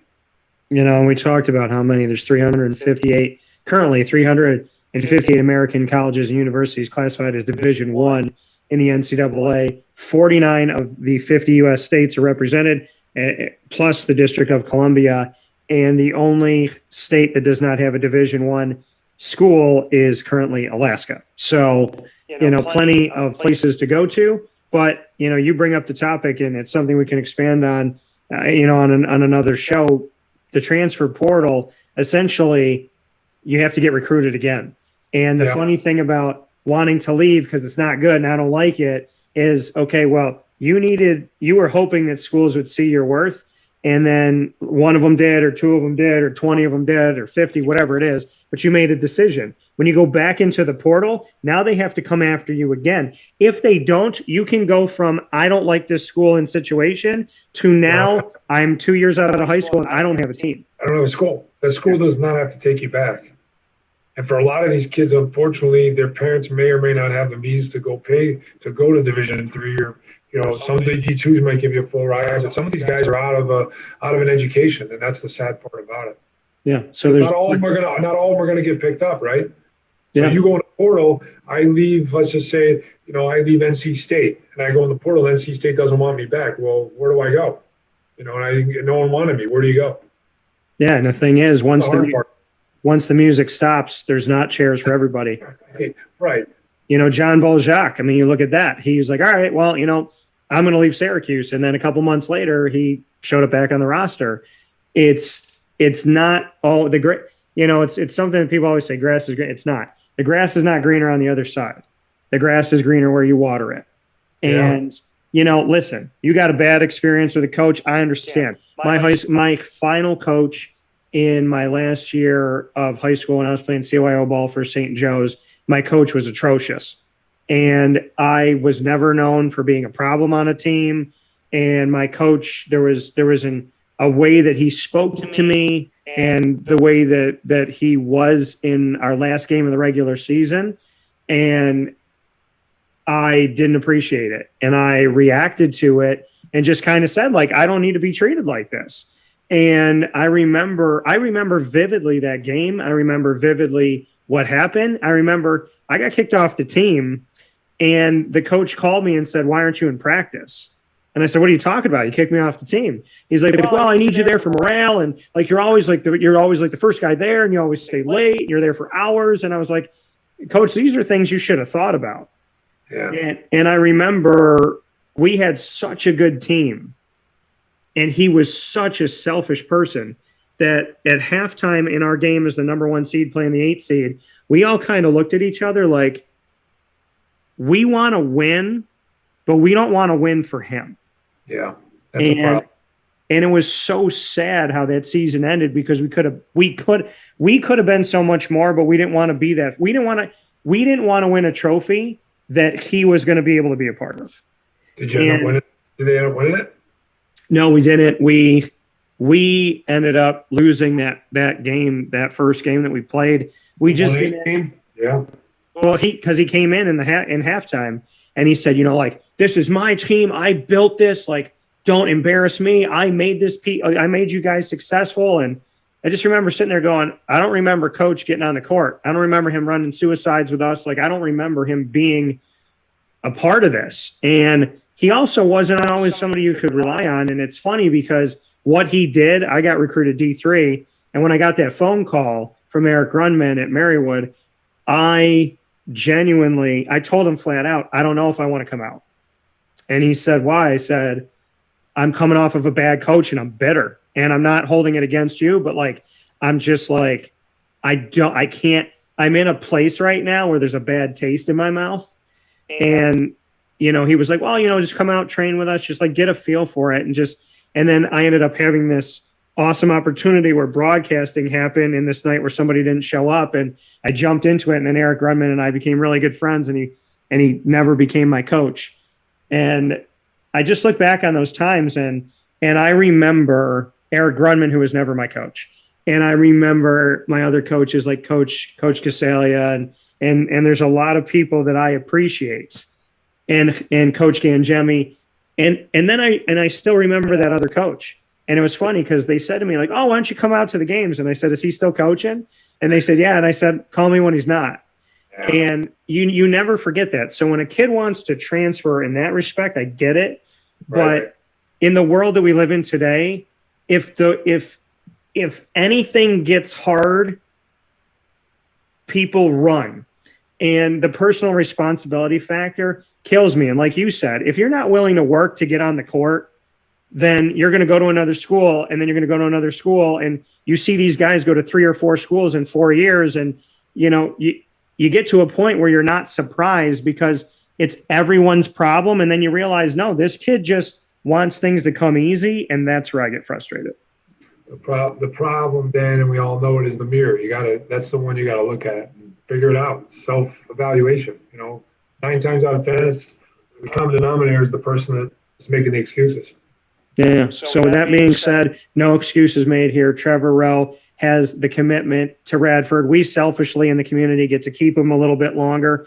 And Matt Roe here with me today. Trevor to follow. Matt, as always, I appreciate your time. Appreciate our conversation. And I look at the clock and I'm like, I feel like I just got on the phone with him or just got on Zoom with him and just got him here on the show. And before you know it, it's like an hour and a half later. So I can't thank you enough for your time. I appreciate you and the great questions. You got me thinking about a lot of things. And Trevor's excited, and we couldn't be more happy for him. And just feel great for him. Really proud of him. So thank you for having us on. And this was awesome. Yeah, thank you for it. I appreciate it.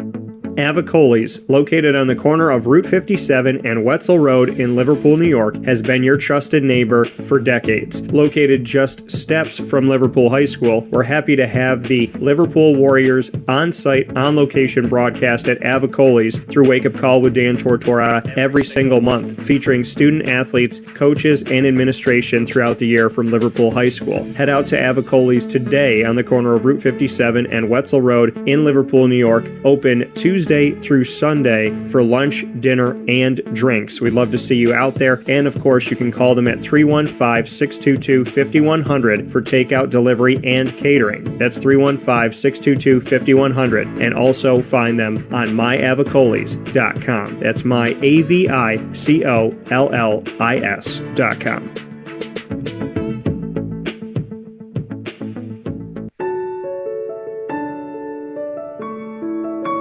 Having peace of mind when you're out of town that your furry-loving friend is safe and sound means taking them to Canine Campground, because we all know that when it comes to the love of our pets, it goes well beyond the call of duty to make sure they're safe and sound. Right, Lily? So take a ride to 242 Johnson Street in East Syracuse, New York, and see Canine Campground and where your dog will be staying in the classic cabin, the executive cabin, the grand cabin, or of course the luxury cabin, because if you know Lily, you know she loves luxury. Now you don't have to wait to the last minute to find a family member or a friend that'll take your dog for a few days. Call Canine Campground at 315-299-4013. That's 315-299-4013. Their drop-off and pickup times are Monday through Sunday. Check K9campground.com for more information. That's the letter K, the number 9, and campground spelled with a K.com. K9campground.com. When you're going out of town, bring your dog to Canine Campground.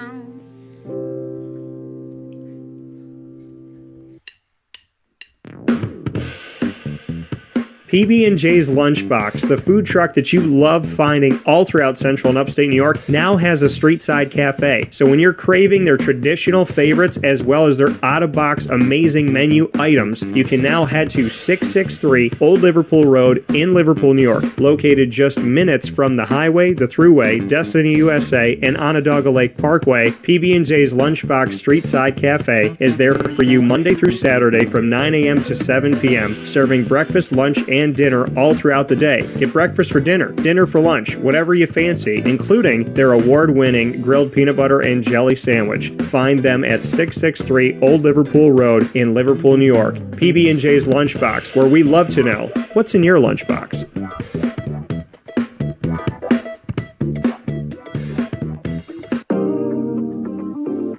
As a patient, what do we want? To be cared for, to be listened to, and to have someone walk us through the process on our path to victory. Victory Sports Medicine and Orthopedics does all of those things beautifully, with Dr. Mark Petropoli leading the team on 791 West Genesee Street in Skaneateles, New York, located minutes from beautiful Skaneateles Lake. Whatever your injury may be from head to toe, preventative care, rehab, physical therapy, laser therapy, and surgery are all available at Victory Sports Medicine and Orthopedics, where they care about us, they listen to us, and they understand that everyone's path to victory is a little bit different. Let them help you on yours by calling 315-685-7544 to make your appointment today. That's 315-685-7544. And find out more information at victorysportsmedicine.com.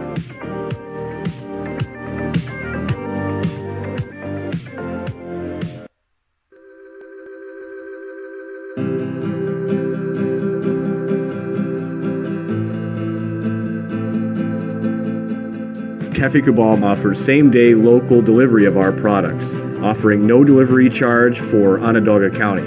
Shop cafecabal.com for fresh roasted coffee beans, cold brew, travel mugs, and all your essential Cafe Cabal needs.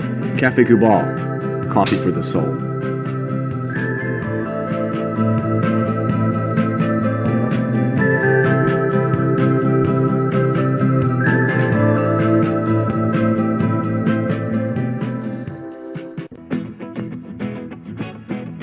This is Amy from Mother's Cupboard, home of the whole frittata. We are open daily 6 a.m. to 1:30 p.m. For takeout orders, call 315-432-0942 and tune in to Wake Up Call with Dan Tortora for our monthly food challenge and try our Wake Up Call signature menu item available 7 days a week.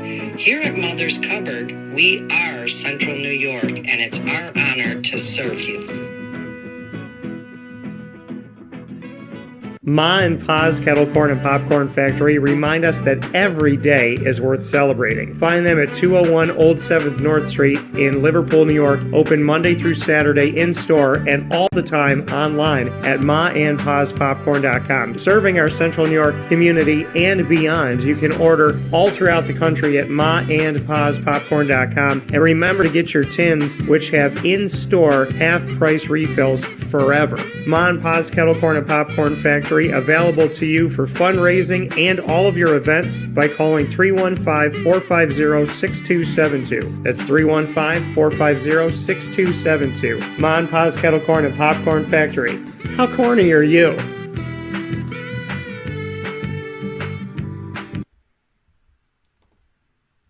The Millhouse Market, located on 3790 New York 13 in Pulaski, New York, is worth the drive every time.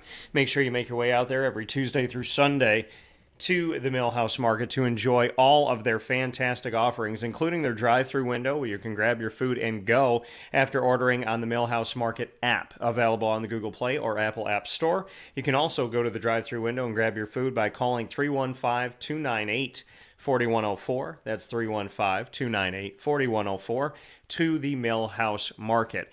They have their homemade breads, desserts, quinoa bowls, rice bowls, salads, brick oven pizzas, and sandwiches named after the families that helped to settle today's Pulaski. Ingrained in our community and ingrained in our taste buds, they care about paying it forward and helping others, which is why their general store offers you local products from local companies, including honeys and syrups, as well as different spices and things to use for your kitchen, jewelry, and so much more. Soaps for your bathroom as well. Fantastic products inside of their general store. And once you're inside the general store, you can head off to their indoor dining bistro menu that changes every single week for you to come back and try a new creation from Rebecca Elford and her team.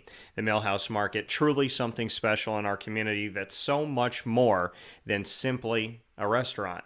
They offer us an opportunity to reflect on history, enjoy today, and be excited for tomorrow. 3790 New York 13 in Pulaski, New York. The Millhouse Market. Worth the drive every time.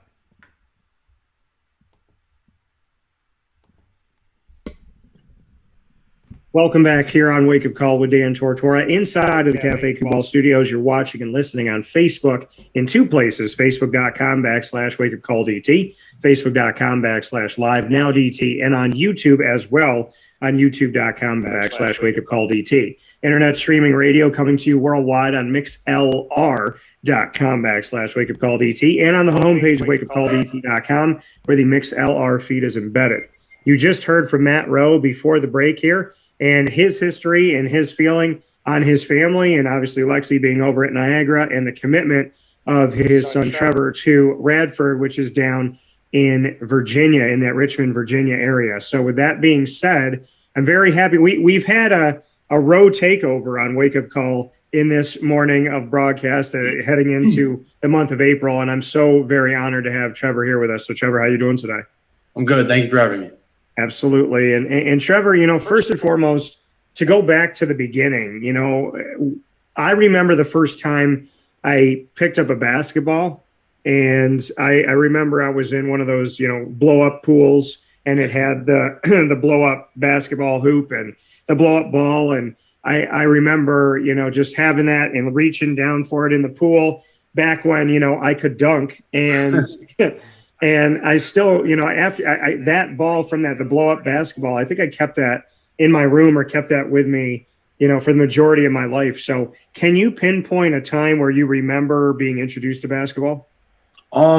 Yeah, coming from a basketball family, ever since I was young, basketball was put in my hands, and I knew that was going to be the future for me. But summer going into freshman year, I stopped playing baseball, so my main focus was basketball. And I knew going into high school, this was real life, and I had to work hard for the future. What made you shift your focus to basketball? What brought you to that reality that you could really make something out of this and have an opportunity to play after high school? Just knowing that I have great resources around me, and I just love basketball more. Growing up, I always thought I was going to be a baseball player. I like baseball a lot more. Not many people know that, but basketball, middle school, I just kind of started to love it and stuck with it ever since then. And you said you started to love it around middle school time. What is it about the sport that you fell in love with? Just playing travel, AAU, just starting to get into it. I really just started to love it. Getting in the gym more, working out more. Love the environment of it. And you have the opportunity and the blessing, I've gotten to get to know Jim Hart and the Albany City Rocks. And so that AAU team, which has been extremely successful, sent many of their players to the collegiate ranks, to Division I and all across the country. Mm-hmm. What have the Albany City Rocks and Jim Hart done for you personally? They've done a lot. I'm beyond blessed to have them in my life. You see guys go through the program, Isaiah Stewart, Kevin Herter. They just have a great family over there. And I can't thank them enough for everything that they've done to make me a better player, a better person, and help me get recruited. And without them, I wouldn't be where I am today.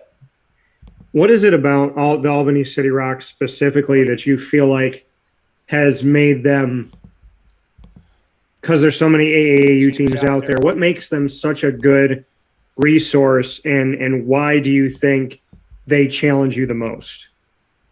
I'd say the competition is the best anywhere around here that you can get. It's the best players from the high school coming to play against each other. Practices are crazy, and playing on the EYBL and Lexie circuit, it's the best competition around the country. You can't get that anywhere else. And every day, practices every weekend, every game. It's great competition, and yeah. To be a resource for you, what do you feel you get out of the Albany City Rocks in that respect, outside of the competition? Jim Hart and the entire team with the Albany City Rocks, what do they do, in your opinion, to help to maybe open some doors to college basketball? Their main goal is to get you recruited, find you a home in college. They'll do whatever it takes, calling whatever coaches does, just finding people a home, and they'll sacrifice anything to make sure that their players are all right, that they're set at a college they like, and that means a lot. Knowing that, with the Albany City Rocks, so many Central and Upstate New Yorkers have come through there, as well as the fact that, future players in Central and Upstate New York have come through. So what does that mean to you? I mean, obviously they're here in Albany, so being in Upstate New York, they know that there's talent here, and they built a home here knowing that, obviously there's talent around them. But to know that the Albany City Rocks really do uplift Central and Upstate New York, talented players like yourself, just how important that is, and what that means to you, that there's such a focus and a spotlight on our community and finding talent here in Central and Upstate New York. Yeah, they're great. They get the best players all the way from Buffalo to Albany, and they put you on the spotlight. They want to see you get better. They want to see you shine. Clearly, they see something in you that some people might not, and they believe they can showcase that, get us to the next level.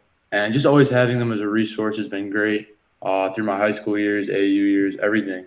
It's just always great to have them, knowing that I have great coaches, Coach Hart, all of the whole staff, everybody associated with them is great, and they're going to help me get to wherever I want to be. Why do you think you caught the eye of the Albany City Rocks, knowing that they're such a good team and that they bring in such top talent? Why do you believe you earned your spot and earned your keep there with the team? Well, they saw me play, or they heard about me, and like I said before, they must have heard something or saw something in me that other people didn't. And just seeing them, they're a successful program. Some of the players that have gone through there are, playing basketball for a living in the NBA, making money off of it. And they saw me, saw, something within me, and yeah. So we look at where you are on the high school side of things, being at FM here with Trevor Roe, and speaking on his coming off of on the heels of his commitment to play college basketball at the Division I level in the NCAA. And we'll talk about that team momentarily, but not before we talk about the team that you're on and the team that your dad got to play for as well. And, Matt Roe coming through FM, playing D1 men's basketball, you coming through FM, and you're about to play D1 men's basketball in the not too distant future. What can you say about the FM Hornets and Coach Luke Tusi and what they've done to bring the best out of you? They gave me another family. It's always great to be around the guys in the team. It's really cool to play in the same school my dad was. It's just great to be in an environment. Coach Tusi's done a lot for me. He gives me the free reign to do the things that I worked hard for on the court, and it's just a great environment at FM. We play at the highest level in Section 3, Class AA. Every night's a battle. Practices are intense. It's just really nice. And what can you say has happened at Fayetteville Manlius with the Hornets on that specific team that has brought out the best in you? What is it about your time there that you feel like has improved your game? Just making FM, putting people on notice of FM. Before I got in the program, they were struggling. consistent losing seasons. But Tusi came in and I came in, and we started turning things around, letting people know that we're one of the best teams in the league. Your sister, Lexie, got through her first season at Niagara as a true freshman, and being out there playing Division I women's basketball. You get to play Division I men's basketball at Radford coming up here, like I said, not too far away. To know that your dad went out there, played at Syracuse, played at Maryland, your sister over at Niagara, and you having the opportunity to play D1 as well. Just what, it is to be a part of the Roe family, to me, to have one player in the history of your family that gets to play Division I anything is such a beautiful accomplishment. And the Roe family has the trifecta. So what is that like, living within a family where you're excited about your future and your dad's already had success and your sister is obviously paving her way as well? Yeah, it's special to be in an environment like this. We live in a basketball family, My mom and my dad work really hard to put sacrifice on the line to get me where I want to be. And so, same thing with my sister. She's been a great mentor to me. Always working hard. She kind of set the table. If she went to go work out, she'd, bring me along with her. If she went to go shoot, bring me along with her. And just to have those resources in my everyday life is a blessing, and I wouldn't trade it for the world. Your dad told me before the fast break here on Wake Up Call with Dan Tortora inside the Cafe Cabal Studios, he said that there was a time, because you and Lexie are so competitive, that he would actually came to a point where he prevented you both from playing one-on-one anymore because of how physical and how just like angry that you guys got just wanting that. Bring me into those games and why were you both so tenacious and menacing to each other, so to speak, in one-on-one? We're competitive. Bottom line, her and I are the two most competitive people. Every time we step on the court, none of us want to lose. And all day, since the morning till sundown, it just go back and forth with us playing. And it got to a point, it was so intense. Balls were being thrown, blood was everywhere. It was crazy. And, he had to split it up before it got any worse than that. But it's all love off the court. It's just we're two really competitive people that hate to lose. So when did that happen? Do you remember kind of around when your dad came outside and was like, hey, no more in the driveway. You guys can work out together. You can train together, but you can't play each other. Do you remember when that happened? I do remember. It was probably two or three, I'd say 3 years ago. And one of us, came and crying, the other one complaining, fouls, all this stuff. And it just got to a point, it was so intense. And I remember a few weeks after, we thought it'd be okay to go out and play. Yeah. And once again, it got competitive, and my dad came home, split us up. He was mad. We were both mad. But it's just all part of a competitive family. What are Lexie's best qualities on the court and the ones off the court? On the court, I would say her drive to win. Just like in the driveway, she hates to lose. And she has that winning mindset. She doesn't care what the box score says. She just really wants to win. And off the court, I would say her hard work, because the hard work off the floor and behind, closed doors gets showcased on the floor. And she's one of the hardest working people I know. And it's really cool and an honor to see her succeed. What is it about Lexie that makes you believe she will be successful at the D1 level in Niagara? Definitely her work ethic. Everybody in my family is hardest working people I know. She has a drive to win, drive to be great, and she's not going to stop until she achieves her goals of winning, whatever it is in her life, and just to drive her work ethic is great. What do you think, if she was here with us right now, what do you think she would say about you? I would hope she would say my work ethic. She would probably say, I'm not really sure. Probably my drive to win, I'd say, because in the driveway, it got intense because we both just like to win. So you're paving your own way. Your dad, Matt Roe, obviously went to FM, played at FM like we were talking about, and you are there now. playing on the Hornets team. How do you separate yourself? Respect, where your dad came from, but how do you separate yourself and be Trevor Roe and not Matt Roe's son when they're describing you on the basketball court? Yeah, growing up, it was always Matt Roe's son. And I have a lot of respect for him, but it kind of made me mad a little bit because I know I'm my own player. A lot of people said, you're going to go to Syracuse, you're going to do this, you're going to do that. This is my own path. Whether you like it or not, I'm just doing it myself. And he's a great player. He did a lot of great things that a lot of other people can't do. But I'm starting to establish my name as Trevor, not Matt Roe's son. And obviously that's not my goal, but hearing Matt Roe's son kind of made me work a little harder for my goals. So how do you pave the way in that respect? How, like you said, I'm starting to do that. How have you done that where you want people to just call you Trevor and to respect your game and who you are? How have you established that? I'm just playing my own way. There's some things there had I'm going to say this respectfully, but he didn't win a sectional championship at FM. And if I could do that, that'd be a great accomplishment to show people, I'm myself. I have my own ways of doing things. I have my own path. But having him has always been a blessing in my life. It's always great to have the resources that he has. And, him getting me in the gym, working me out, everything along those lines have been great. But just pave my own way. That's important to me. He went to Syracuse, transferred to Maryland. Did you ever have any thought of wanting to play for Syracuse? Did you ever think about Maryland? Were either one of those schools on your mind? Definitely. Yeah, it was. I thought it'd be cool to, play where my dad played.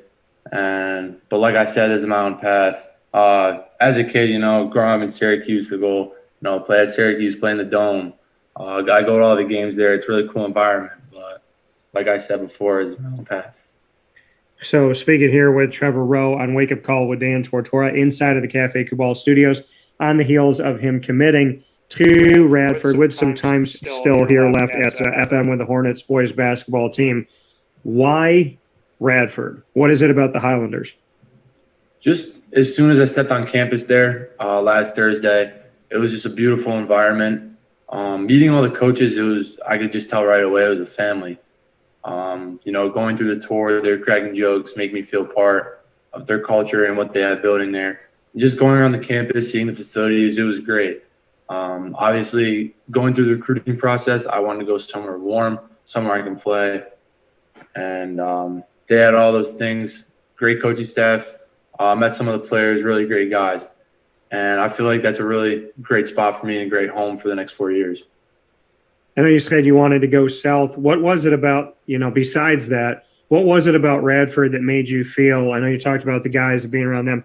What about the environment made you feel that you could excel there? What vibe did you get? What lasted with you? What, somebody say something or something happen or just, that gut feeling? What was it when you're on campus that made you say to yourself, hey, this isn't fake. This is real. This is something that I genuinely can say is different than when I've been on other campuses? Yeah, so just walking around the campus, I could really see myself there.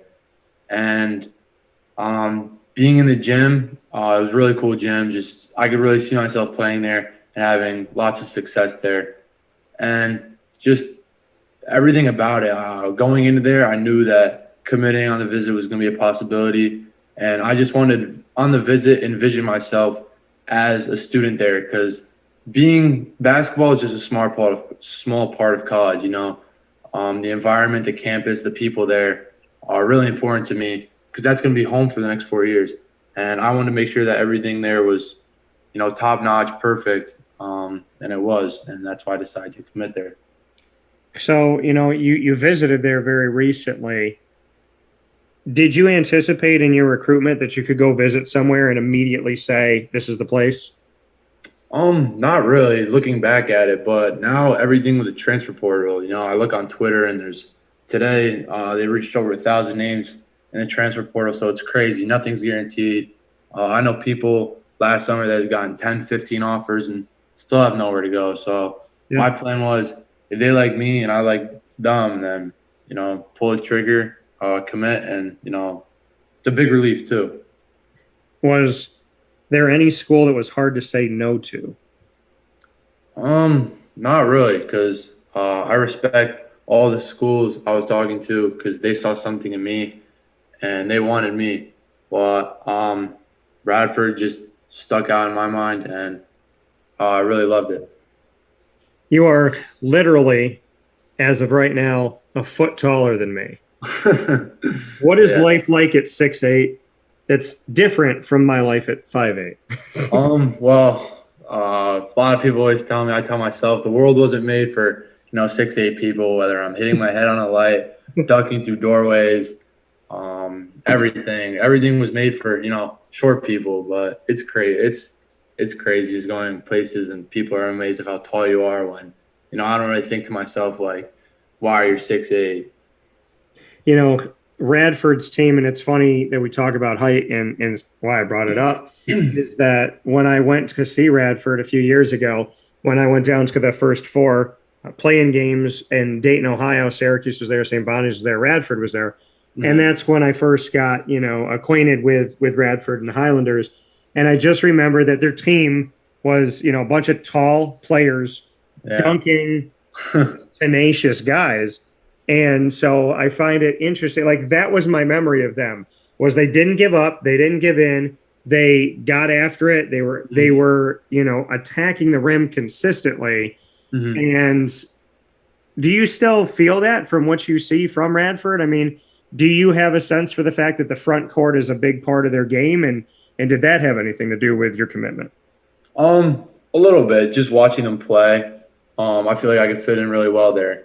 Meeting the guys, a lot of tall guys, a lot of guys with the same build like me, and watching their games, being around there, I could really see myself fitting in well with my height. And he even said, Coach Nichols, that they need somebody with someone my size and the ability to score at all three levels. And that's what really kind of, made me commit there, knowing that I could have really great success.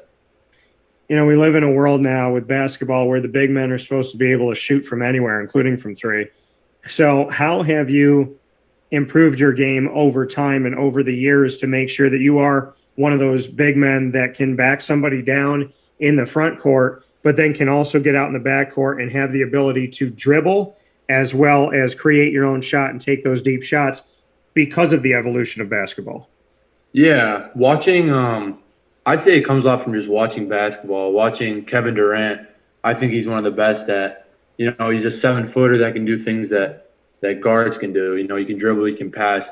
And I think that's what makes people like us so unguardable, is that we could go anywhere on the court and have the ability to score, defend, rebound. And just watching him is really cool because that's what I try to model my game after. And why him? Why model specifically your game in that sense? A lot of people hate me. I'm not telling people, you should hate me, but he's just a really great player. Whether if you don't like him for what he does, he's a great player, and I have a lot of respect for him for that. On the court, I think he's an absolute dog, and he can score anywhere, he can defend, and his drive to win is really great. Love him or hate him, it seems like when you're talented, people have a problem with you no matter what you do. Exactly. So to dive into a little bit deeper, did you have another player before, kind of modeling your game now? Did you have someone else you modeled your game like, or how did you get to choosing this specific player that we're speaking about? Kevin Durant is one of the many that I watch. I think watching basketball is one of the best ways to develop moves, how to move without the ball, and just great ways to play. I like watching a lot of guys, and specifically guys like Kevin Durant, Kevin Huerter, because it's cool to see him. We both played at New York, both played at City Rocks, and he's having great success. And it's also cool to watch guys like Duncan Robinson, who were not recruited at all, but I think he has one of the best stories in the NBA, coming from a Division III program to one of the best shooters in the league. Yeah, and it's incredible of paving your own way, like we talked about here with Trevor Roe on Wake Up Call with Dan Tortora on the heels of committing to Radford. Now that you've committed, is this it? It's done. You know it. You feel it in your heart. It's in your mind. You're at peace with it. Where do you stand with all that? Obviously, it's a big relief in today's world. But first thing my dad told me, the first thing that was on my mind is the work doesn't stop now. The work just begins.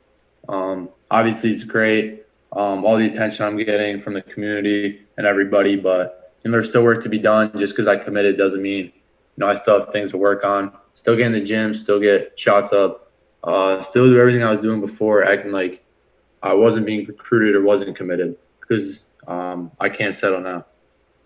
And that's the thing, and I love that you said that and you brought that up. Now that you've committed, now you got recruited, you have a D1, you have D1 opportunities, you commit to a D1 school.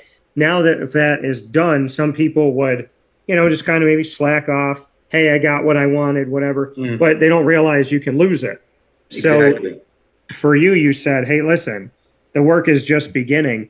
How do you stay humble and how do you stay focused where others may say, hey, the hard part's over now? Just knowing that I still have goals to accomplish. I have still goals short-term and long-term, winning championships, whether it's in high school or college. And lots of people, they let themselves get in their head and they think, oh, I'm committed. I'm this, I'm that, I'm cool. I don't need to work hard anymore. I accomplished my main goal. Yeah. But for me, that doesn't really apply. Radford in the Richmond area, I got to drive through there with my best friend, Evan, and we went from Syracuse all the way down to Jacksonville and made that trek. We stopped in Richmond and did some cool things. Not only is Radford right there, but we have, and as I'm talking about this, surprise, I did not tell you I was going to do this. I'm bringing Dad on the broadcast as well. Oh, really? Okay. Yeah, so I'm bringing Dad in. He was with me before the fast break here, but it's time for me to bring in Pops and have some fun with this. So I'm excited to have him here on the show as we look to bring him in, which we will be doing here momentarily. So there he is, Mr. Roe. How are you? Trevor, Dan, how are you guys doing? We're doing well. Good. And just about to speak with Trevor here about the fact of, Radford being close to, you got Virginia Tech, James Madison, Richmond, VCU, so many teams there that for you, this is really exciting. I mean, you're not too far from the beach and you're not too far from a ton of Division I competition, which I don't think it's the credit it deserves, that the state of Virginia really has a vast array of teams that a lot of people don't want to play come tournament time. Yeah, I know it was interesting, Trevor and I driving down 81 home, seeing a lot of the schools on the thruway, but kind of the cool piece, which you won't have to deal with driving down there, is driving through D.C. and the Beltway. It's pretty intimidating traffic of 5-6 lanes. And I know Trevor, we usually vacation on the Jersey Shore, and he likes the beach, and it's an option. But I think once he enrolls, he'll know that, playing at Radford's almost a full-time job. So maybe he does that in the spring break, or hopefully they're in a tournament that time.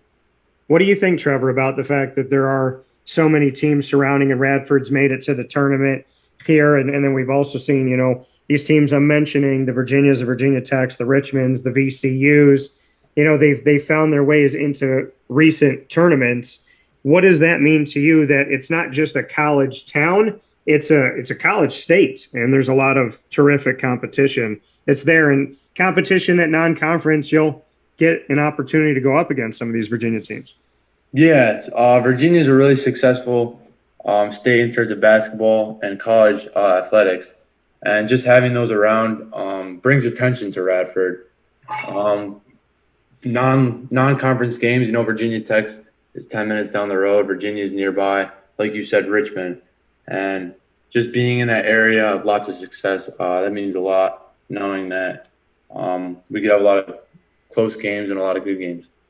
I do a thing on my show for you both. It's called Tell Me Something Good. And I task you to tell me something good about the other person. So, Trevor, tell me something good about your father, Matt. Something good is that he wants the best for me. He will do anything it takes for me to be where I want to be, and I can't thank him enough for everything he's done these past years, my whole entire life. Ever since a little kid, he had a plan for me, and I'm sure he's really excited to see me where I am right now. And I give all the credit to him and my mom, my family, and everybody's that's, helped me through this. Matt and I were talking earlier here about mom saying, "What about me?" Right? This conversation about Matt, about you, Trevor, about Lexie. So can we shout out mom here for a second and tell me Definitely. the best qualities of mom? She's great. She's the hardest worker I know. She'll do anything, just like my father, anything. She cooks, she cleans, she drives me everywhere. And without her, I don't know where I'd be right now, because they're not just basketball. They make me a better person in general, better basketball player. And I can't thank them enough. If she got on the court with you right now, what type of basketball player do you feel like your mom would be? Trevor, you want to take that one? I'll answer it. Kristen, Trevor hit all the high points. She kind of holds our crazy family together. Trevor's kind of the steadiest of us all, but Lexie and I can have our moments. But probably the intensity of competition. Trevor has that burning desire too. But my wife will tell you, she played varsity basketball, but my wife is the ultimate endurance athlete of our family. She does Ironman, she hikes, she can ride a bike all day, run all day, no quit in her, and an unbelievable competitor. But the funny thing about her is like hand-eye sports, we grew up, Trevor and I battled ping pong in the basement, throwing the ball, catch. I think the first time I threw a ball to my wife, I thought I was going to give her a black eye. She's not really great with the hand-eye coordination. She wants to learn how to play tennis, which is great. But I think that her niche has always been, endurance sports and activities. And she swears by this Kareem Abdul-Jabbar skyhook that she still wants to teach her kids and thinks it's a valuable shot. So maybe that's what Trevor and I see her on the basketball court. She's a good rebounder, but we haven't really seen her score many baskets. So Trevor, how would you describe mom? What type of player do you think she'd be if she was playing right now?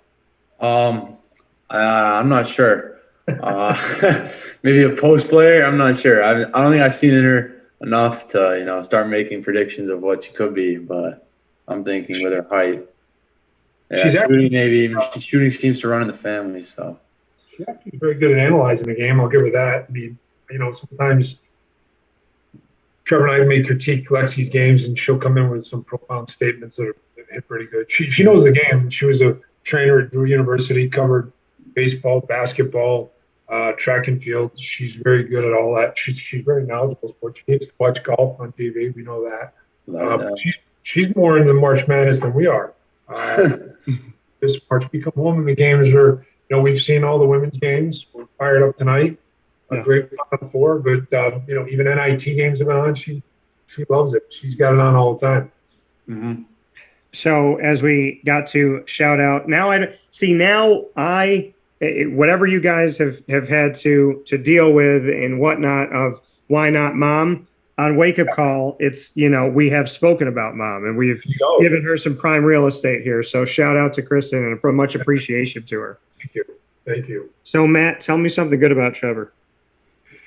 Well, very proud of him. I mean, he, gives the credit. He's humble. He gives the credit to, everybody else but himself. He's the one that did the work. He, had some great coaches along the way.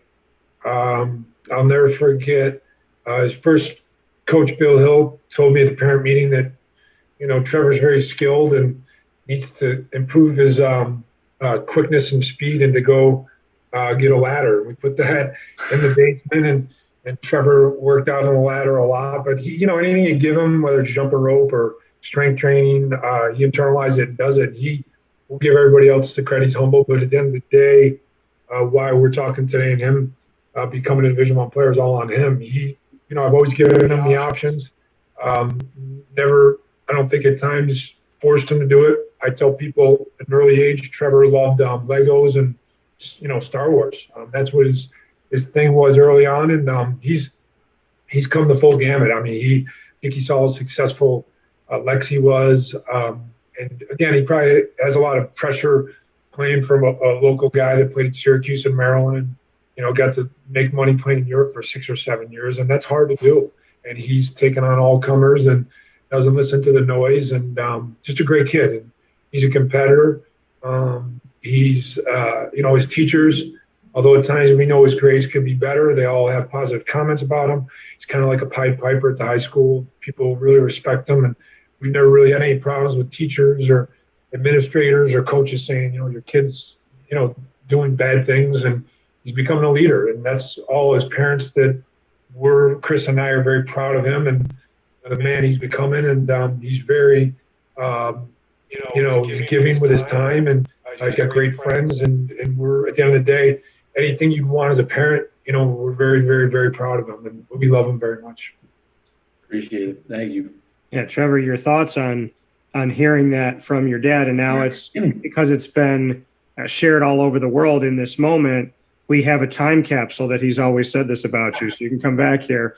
What can you say about hearing those words from, your not only your dad, but knowing that your parents in general feel this way about you? I can imagine has given you pause, and at least for me, in how I look at things, is bigger than any championship you can win is gaining the respect of your parents. So what does it mean to you? Yeah, it means a lot to hear that from him. And my mom feels the same way, but it means a lot. I just can't thank him enough for everything. Like I said before, they do a lot for me. And to hear that coming from him, I always looked up to him, and to hear that feedback, it means a lot. I really appreciate it. What are the Radford Highlanders getting with you, Trevor? What is it about your game that you feel like can be an immediate impact? They're getting a winner, and someone that will come day in and day out, working hard, working as hard as they can to achieve goals that, Radford's known for being a really successful school, and hopefully the day I step on there to the day I leave, I'll leave a legacy there, and let everybody know what the Highlanders are all about and what we built. We're going to do something called rapid fire, where we get to go around to each other. The way that we are on screen is that I have you, Trevor, next to me, and then Matt is below us on the screen. So we're going to go in a clockwise fashion. So Trevor, I'll ask you, you'll ask your dad, and then Matt, you'll ask me, and then we'll go back here. So we're going to have some fun with rapid fire. It can have something to do with sports. It doesn't have to. It could be about music, movies, pastime, literally anything. So none of this is pre-planned. We're just going to throw it in the moment. So Trevor, my first question to you, it's going to be a couple-part question, okay? All right. You can go and be featured in any movie universe. What movie universe do you jump into, and what character would you like to play that either exists, or would you want to create a character? That's a tough one. I'm going to say, this is going to sound crazy. I'm going to say Charlie and the Chocolate Factory. Being Charlie, it's a lot of chocolate. It was a cool movie to watch, but probably that. It's a great question. Okay, so Charlie and the Chocolate Factory, so that you can eat a lot of chocolate. Yeah, he seemed like he was happy in the movie with that environment. So yeah. All right, Trevor, give me one, and then we'll go down, and you'll ask your dad. I'll just ask, when did you know? At what point you wanted to start doing these broadcasts with people and bring people on?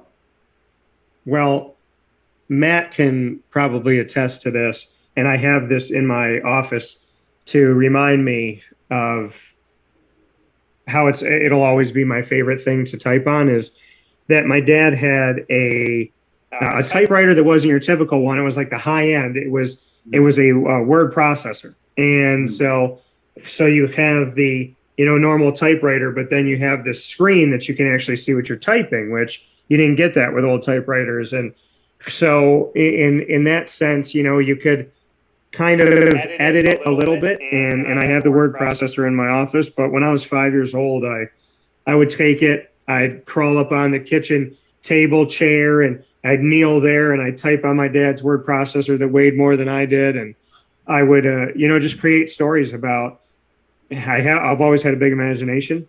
So I would bring my best friend into different worlds with me and do different things. And I've always loved to be a storyteller. I love to bring people together. I love making people laugh. I have a strong faith in my belief in God. So how did I know I wanted to do this? I have always loved sports. I have a photographic memory. I collect cards, and I used to be able to flip them over and flip them back. And without even knowing, I could pick up the information. So between loving sports, photographic memory, collecting cards, telling stories, and loving to bring happiness into people's lives, or at least try to, it just kind of all happened. And it's only one small piece of what I want to do, yet it's something that's been more than half of my life. And I love moments like this. I love telling stories, and I love getting to meet people and showing just like the really great people that live in the world, because the media gives you all the bad, and I'm the part of the media that wants to give you only the good. So, I just love these moments. I love being able to create memories with people. I think it's a lot of fun. That's awesome. All right. So go ahead and ask one to your dad. Think here for a second. Let's go. Let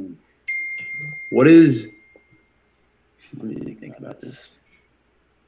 What's the worst meal that mom makes that you wouldn't want to eat? Is mom watching this? No. She cooks no bad meals. That's Great true. cook. Yeah. That's true. Well, I'll tell a funny story. It's a great question to ask, Trevor. You'll remember this. I always kind of hit a wheelhouse with Trevor because there's going to be a chicken shortage in upstate New York because that's all he eats all the time. So my wife, I think, goes to Wegmans and buys those big, breasts of chicken that Trevor probably has 3 or 4 of them a day. But anyways, she's kind of gone into a wheelhouse with our meals. My wife's a vegan, so she's like a short order cook. So she'd cook meals for herself and then for Trevor, myself, and Lexie. But usually, correct me if I'm wrong, Trevor, there's always a chicken dish 5 nights out of 7. We get, spaghetti meatballs, which is last night. I love her meatballs. And then we'll get chicken Alfredo, chicken and rice, a bunch of combos with chicken. We used to get fish, and the kids didn't love fish. But one thing I didn't like, to your question, when you guys were young, is I told my wife before we got married that I never liked breakfast for dinner. I think sometimes when we're growing up, our parents, God love them, hey guys, we're going to go with eggs and bacon or pancakes tonight.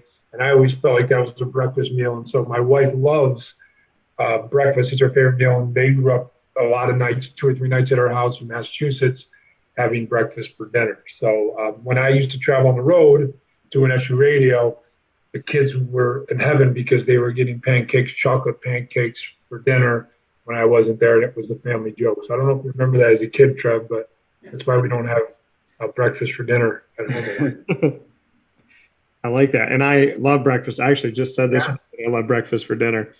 Matt, what's your question for Trevor? I had one for you. I'm going to have to think of one. Trevor, my question to you, has to go with Mom. I could do it with school. I know you won't love that one. All right. What do you think you want? What do you think you want to do outside of basketball when you go to Radford? And what do you think interests you in major? I know you told them, the coaching staff, you didn't know, but if pressed today, that's a hard thing as a high school junior to know. But what do you think? What are your interests outside of basketball to major? I know we talked about it a little before, and when we were even walking in the business building, something along, a lot of people go school for business. It seems like the hot topic, and people have lots of success within the business field. There's tons of opportunities in the world for business, and just going to Radford and obviously outside of basketball is just a small part of, the college experience and everything. Just making friendships and relationships that'll last outside of college. I know a lot of your friends almost all your friends are from either high school or mostly from college. And it's cool to see, you guys tell a lot of stories and stuff like that. And it'd just be really cool to make a lot of friends at Radford. Just seeing some of the people around look like great people. Met some of the players, like I said, great people. and just continue to stay close to them outside of school into the future when we get families. That'd be really cool. Like that. Nice. All right, Matt, you got one for me? Yes, I do. If you could have any superpower, what would it be and why? Well, I have had many a time to think about this, and so I've answered it different ways, but I'm gonna answer it a different way here. My favorite character growing up has always been Spider-Man, and my favorite character, like my 1B to that, is Venom. And so I would say if I would love, and I do, I joke with this to God, but I'm joking, but he knows I'm not joking. And so randomly, sometimes I'll just go like that. And I said, one day I'm going to do that and a web's going to shoot out, I hope. And I just want to have 24 hours of Spider-Man. That's all I want. And I said, if it comes to up on a cloud someday in heaven and he's like, hey, Dan, you could go do it up here. But I would love to have the powers of Spider-Man for a day. And I joke with God that I hope that one day when I flick my wrist, that something comes from that and that I actually get to live within that for a moment, because he's always just been my favorite character. So that kind of, I would have answered that, not with Spider-Man, but I would have said I would have not wanted to fly. So you are encompassing that with Spider-Man being able to fly. Yeah, and absolutely. He does. Okay, and then getting the web on the hand too. I got you. I like it. So my question to you is, you talked about Trevor being such a fan of Star Wars. Do you have, because of Trevor or any other reason, do you have an affinity to Star Wars? And if not Star Wars, what fantasy world would you like to live in, and what character would you want to be? Great question. I do not, to answer the first part, I don't know where Trevor really picked it up, but I've seen one of the Star Wars, and I know my brother-in-law, Bobby, my wife's twin brother, he's big into Star Wars. So Delana, his daughter, Trevor's cousin, really got into Star Wars and characters. And maybe she followed Trevor with that. I don't really know, but Trevor, it was maybe a 1 year phase, right, Trevor? It wasn't a long time. Yeah, no, it wasn't like the lightsaber. Years, yeah. So I was never a big Star Wars. There's so many, movies and iterations of it, I couldn't even tell you where it goes. I do know that, Darth Vader and Luke Skywalker and a couple of things. But as far as what your question is, which one would I want to be and what character I want to be? What world? It doesn't have to be Star Wars. What world? What fantasy world would you live in, and what character would you be? I'd always want to be myself, but I'm with you. I'm one of those guys that I live in the present tense. I'm not a big movie buff, reading books, so that's a tough question. But I would say I love current universe. Maybe one day walk on the moon, but I don't really know a character I could tell you, Dan. That's a tough question. I'm drawing a blank, but I'll say myself. I hate to sound bad.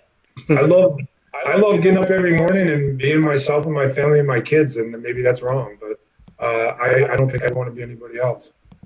No, it actually shows that you've found the true happiness in life is be who you are and love who you have around you and love the blessings that God gives you. So with that being said, the final part of today's show, and every Tuesday show, we do a thing called Ingredients to Success, brought to you by Avicoli's on the corner of Route 57 and Wetzel Road in Liverpool. So we are going to, I'll give you the topic. Matt, I want you to go first and Trevor second, but the ingredients to success, the topic today, kind of going off of what you said, Matt, what are the ingredients to success of not only being yourself, but believing in yourself when the world may tell you otherwise? What would be your ingredients to success of being who you are and staying who you are?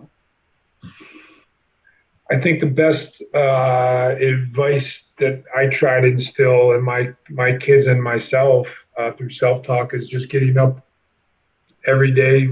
Mentioned earlier with you, get up, dress up, show up, and look in the mirror and really self-evaluate how you treat other people and how you want to be treated. And we've all gone through stuff in grammar school, high school, and there's tons of bullying out there. But the ingredients to me are just staying true to yourself, being humble, and people. This is one thing that I tell my team here at State Farm. People love to hear their name. So if you can learn, it's one thing to be introduced to somebody and blow it off, but whenever I meet somebody, I always re-say their name, and I try to plan in my head who I know, who I've met in my former past that reminds me of that person. So when people come in our office and we use their name, it blows them away. And people like to talk about themselves, ask them questions. But to me, it's just self-evaluation, treating people with respect, and it goes a long way. Yeah, it's amazing to me that, and I always love that, being a broadcaster, it's my job to say your name and to remind people who we're talking to and what's going on.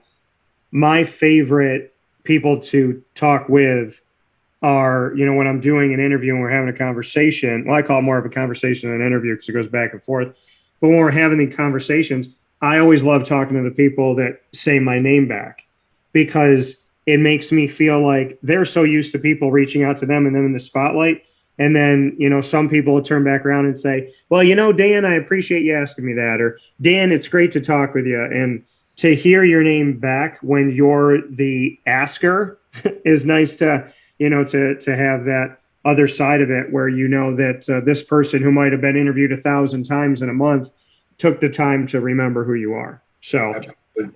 I do second that.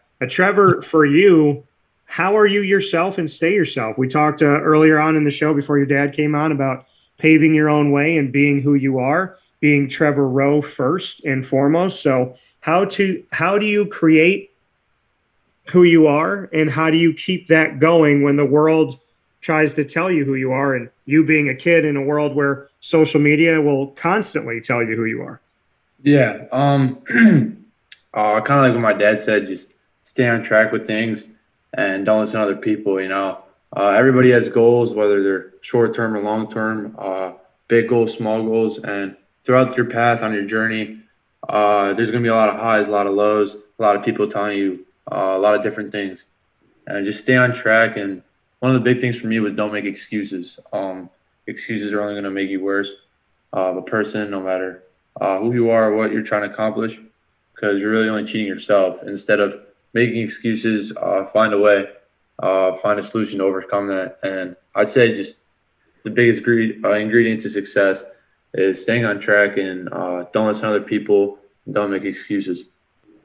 That coming from Trevor Roe and Matt Roe, and this is important to me because under God, family is the most important thing to me. It means so much, and being able to see this. I'm not saying this because you're both on the screen. Trevor, I'm not a father yet to it. I got my pup. I got Lily. I don't have any human babies yet. But Trevor, I can say from speaking with your dad and from experiencing this, if I'm your mom or your dad, I'd be a really proud parent right now. And I definitely feel like they are. Thank you. I really appreciate that. It means a lot. First to hear it from my dad and from other people like you, it means a lot. And I really appreciate that. Well, I'm a Trevor Roe fan from now until forever, and I got to get my Radford game up because I told you I don't have any Radford gear, but I know the logo. I already like it. I can see it on a hat, so I got to start getting myself involved in their. And there you go, you're rocking it right now. So I gotta make sure I get something out there. Mm-hmm. Coach Tusi, his high school coach, said the same thing. He's expecting a lot of gear from Trevor, so yeah, he's got a lot of lists of things to get. Yeah, definitely. Well, I said to Trevor, I was like, I don't mind going out and getting something myself, but I said to him, did they mistakenly give you a medium? Can you shrink something in the wash today? So, because you got a foot on me, but it's all good. But for Trevor Roe, who is committed to Radford, for Matt Roe and all that you have done in our community and continue to do in our community and of your time playing, I want to thank you all. And this has been a Roe family takeover, and not even having to be on screen. Lexie and Chris, you both had the opportunity of taking over on the show as well. So I'm happy, if I'm going to give it to any family here, that here on this Tuesday, we did it with the Roe family. So Trevor, this is the first of many. And Matt, always love having you on the show. And appreciate you. Thank you very much. And Trevor, really proud of you. Love you. And great job. Thank you. I appreciate both you guys. Appreciate, like you said, family, everybody, God, and thank you. Absolutely.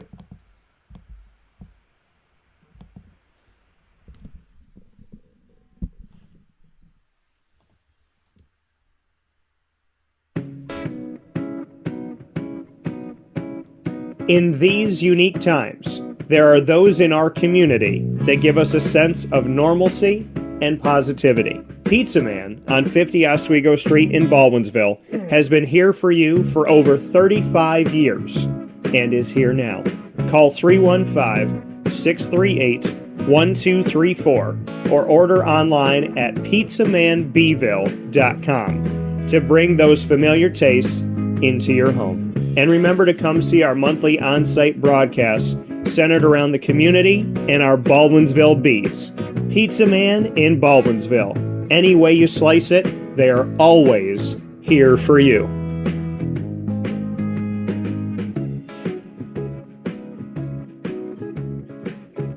This is Jim Sikowski, owner-operator of Chick-fil-A Cicero, 7916 Brewerton Road in Cicero, right in front of the Home Depot.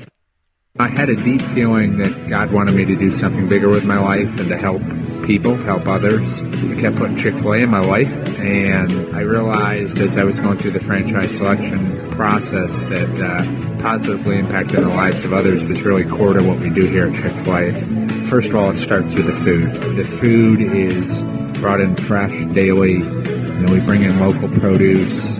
We prepare to order in the kitchen. We hand bread our chicken. We hand spin our milkshakes. It's great food. It doesn't taste like fast food. I think the second thing is the way people feel when they come in a Chick-fil-A restaurant. It's different. We try to treat people with intentional kindness here, which is very different and deeper than good customer service. And so I think it feels remarkable for most people to come in a Chick-fil-A restaurant.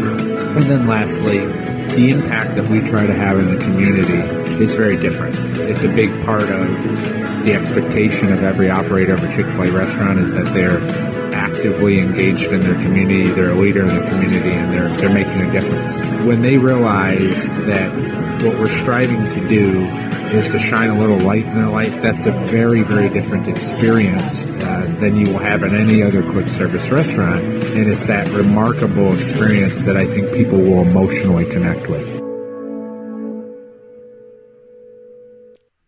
I'm George Townsend of Honda City with some good advice when buying a new car. The true cost of owning a new car is determined by the appraised value when you trade it. No vehicle appraises higher than a Honda. Next, look for low APRs and deep discounts. You also want low maintenance costs and great fuel economy. That's why my advice to you is to buy a new Honda. Looking pre-owned, visit our Honda Certified Used Car Center. Honda City, 7140 Henry Clay Boulevard, Liverpool, or HondaCity-CNY.com. It would be a pity if you don't shop at Honda City.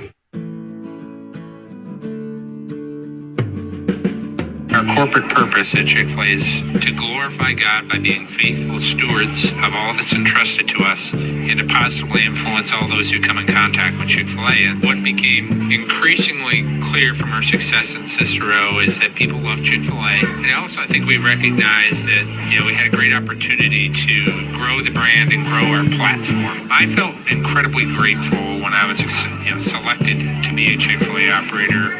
I think what it's meant for me, what I've come to realize on a very deep level is that this is a calling for me. It's not a career. It's not a job. The Lord called me to be a Chick-fil-A operator and to use these restaurants to glorify Him and to positively influence other people.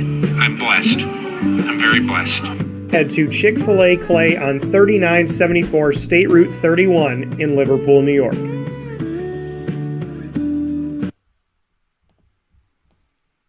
Welcome back here to Wake Up Call with Dan Tortora on wakeupcalldt.com, your one-stop sports shop, and on mixlr.com/wakeupcalldt. I want to thank you for being a part of today's broadcast of Wake Up Call, and every Monday through Friday from 9 a.m. to 11 a.m. Eastern Time, and giving you extra time here on the broadcast today as we had the Road to Your Dreams, the Matt Roe and Trevor Roe takeover, and ultimately the whole family Roe talked about here on today's show. So very much appreciate the fact that on the heels of Trevor committing to Radford to play Division I men's basketball, I had the opportunity to speak with Matt Roe, who played obviously for Syracuse and for Maryland, and to speak on Lexie Roe, who is the first to go from Matt's children to college and play Division I Hoops and going over to Niagara with the Purple Eagles to play there for Division I inside of the MAC. And I always have to keep the A going, MAC, because there's two A's in that one, the Metro Atlantic Athletic Conference. So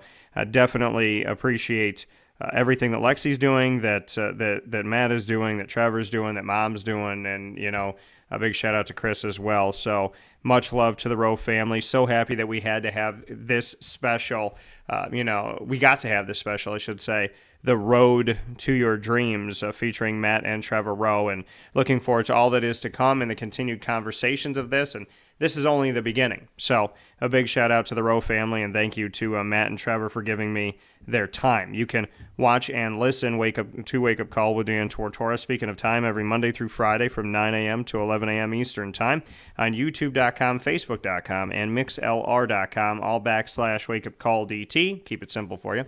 And on Facebook.com /LiveNowDT, as well as the homepage on WakeUpCallDT.com. Once the shows go live, you can search the archives and check us out on YouTube, youtube.com /WakeUpCallDT, and do like many have done recently here, which I cannot thank you enough. I'm overwhelmed by your support.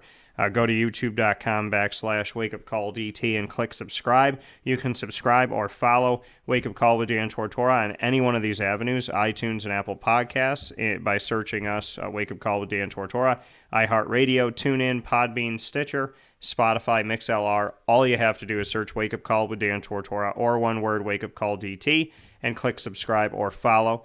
And I definitely would appreciate you tuning into us and keeping us as a part of your daily library, where you can go back and check out over 1,500 episodes audio-wise and thousands of videos on YouTube. A big thanks to all of our Central and Upstate New York partners, Cafe Kubal, Carvel DeWitt, the Wildcat Sports Pub, PB&J's Lunchbox, Canine Camp Dog Daycare, Avicoli's, Mon Pa's Kettle Corn and Popcorn Factory, 50 states. You can order from You can order from Mon Pa's to any one of the 50 states by going to maandpazpopcorn.com. I knew I'd get it. Canine Campground Dog Boarding, Honda City of Liverpool, Millhouse Market, Pizza Man, Victory Sports Medicine and Orthopedics, Chick-fil-A Cicero, and Chick-fil-A Clay, Mother's Cupboard, of course, as well as our fantastic exclusive multimedia marketing partnerships that include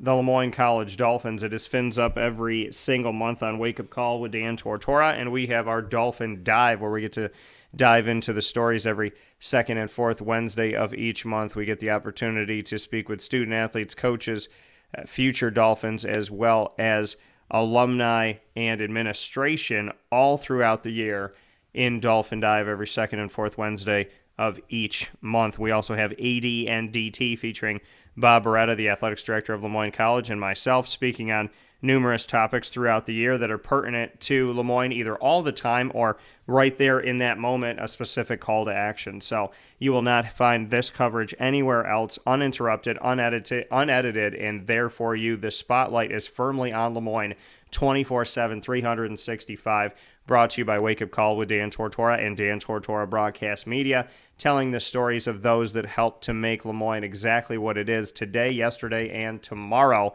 A Jesuit institution with a faith in God that is at the center, at the core, morals, values, integrity, community, humility, and hard work, dedication, and determination. Lemoyne College stands for so much, and you can stand with them here in Syracuse, New York. And make sure you check out all that they have to offer by going to the Lemoyne tab on wakeupcalldt.com, as well as by going to the youtube.com/wakeupcalldt channel. Click subscribe, and of course, you can find more information on LemoyneDolphins.com.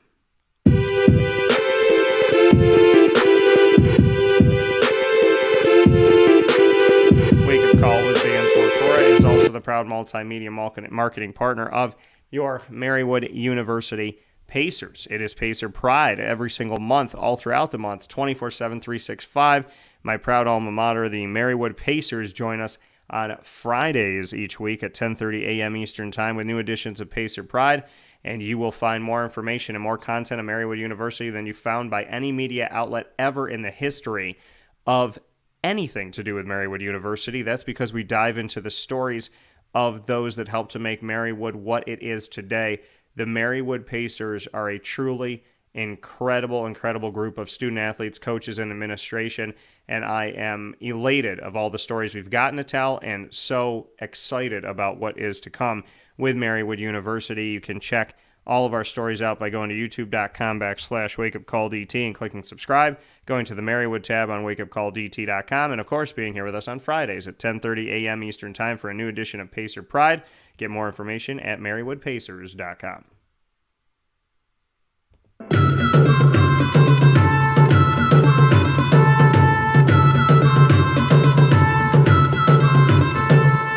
How do you not move to that music? The Bobcat Buzz happening every single month on Wake Up Call with Dan Tortora in our exclusive multimedia marketing partnership with Bryant and Stratton College of Syracuse. The Bobcats here with us, some fantastic Bobcat Buzz exclusive sit-downs with Nick Dmitrievsky, the athletic director and men's soccer head coach, as well as multi-time national champion with Bryant and Stratton College of Syracuse. He has joined us this month for some incredible special opportunities to get to know him, and you can also check out Alex Grigorita, who was just with us earlier this week. You can go back and check that out as well. The story of the assistant AD, as well as women's soccer head coach, national champion, who came from Moldova to the United States as a joke and ended up staying. He was like, oh, yeah, I'm going to go over, I'm going to check it out, I'm going to see what it is. And everybody, well, I shouldn't say as a joke, everybody thought he would come home. And he stayed. And not only did he stay, he became a successful soccer player, a successful soccer coach, a successful leader, and is now helping to lead Bryant and Stratton College today and tomorrow. So appreciative of Alex Grigorita for joining the show, and very thankful to have him on the broadcast. You can check out all of our Bobcat Buzz specials all throughout the year.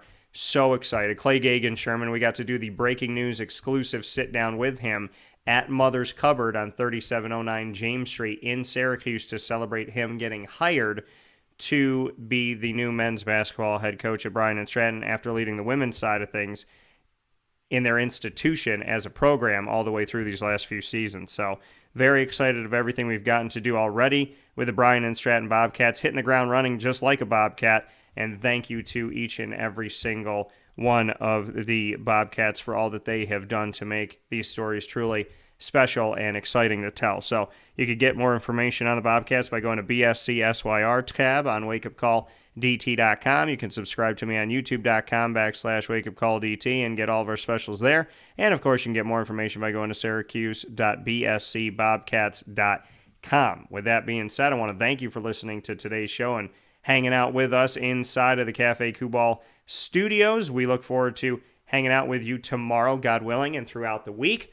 And so many great things coming up. Wonderful stories going to be told to you. Matt Langle of the Colgate Raiders men's basketball team, the head coach, he's going to be joining the broadcast tomorrow, and we're going to have a lot of great stuff. Of course, we will have a new edition of AD and DT with Lemoyne Athletics Director Bob Beretta, and so much more coming up, including some more football talk as we head toward the draft. So a lot of great things to share with you. Find us on Facebook at WakeUpCallDT, Twitter at CallDT, and Instagram at WakeUpCall_DT. In the meantime, God bless, no stress. Do your best. We'll talk soon and be well.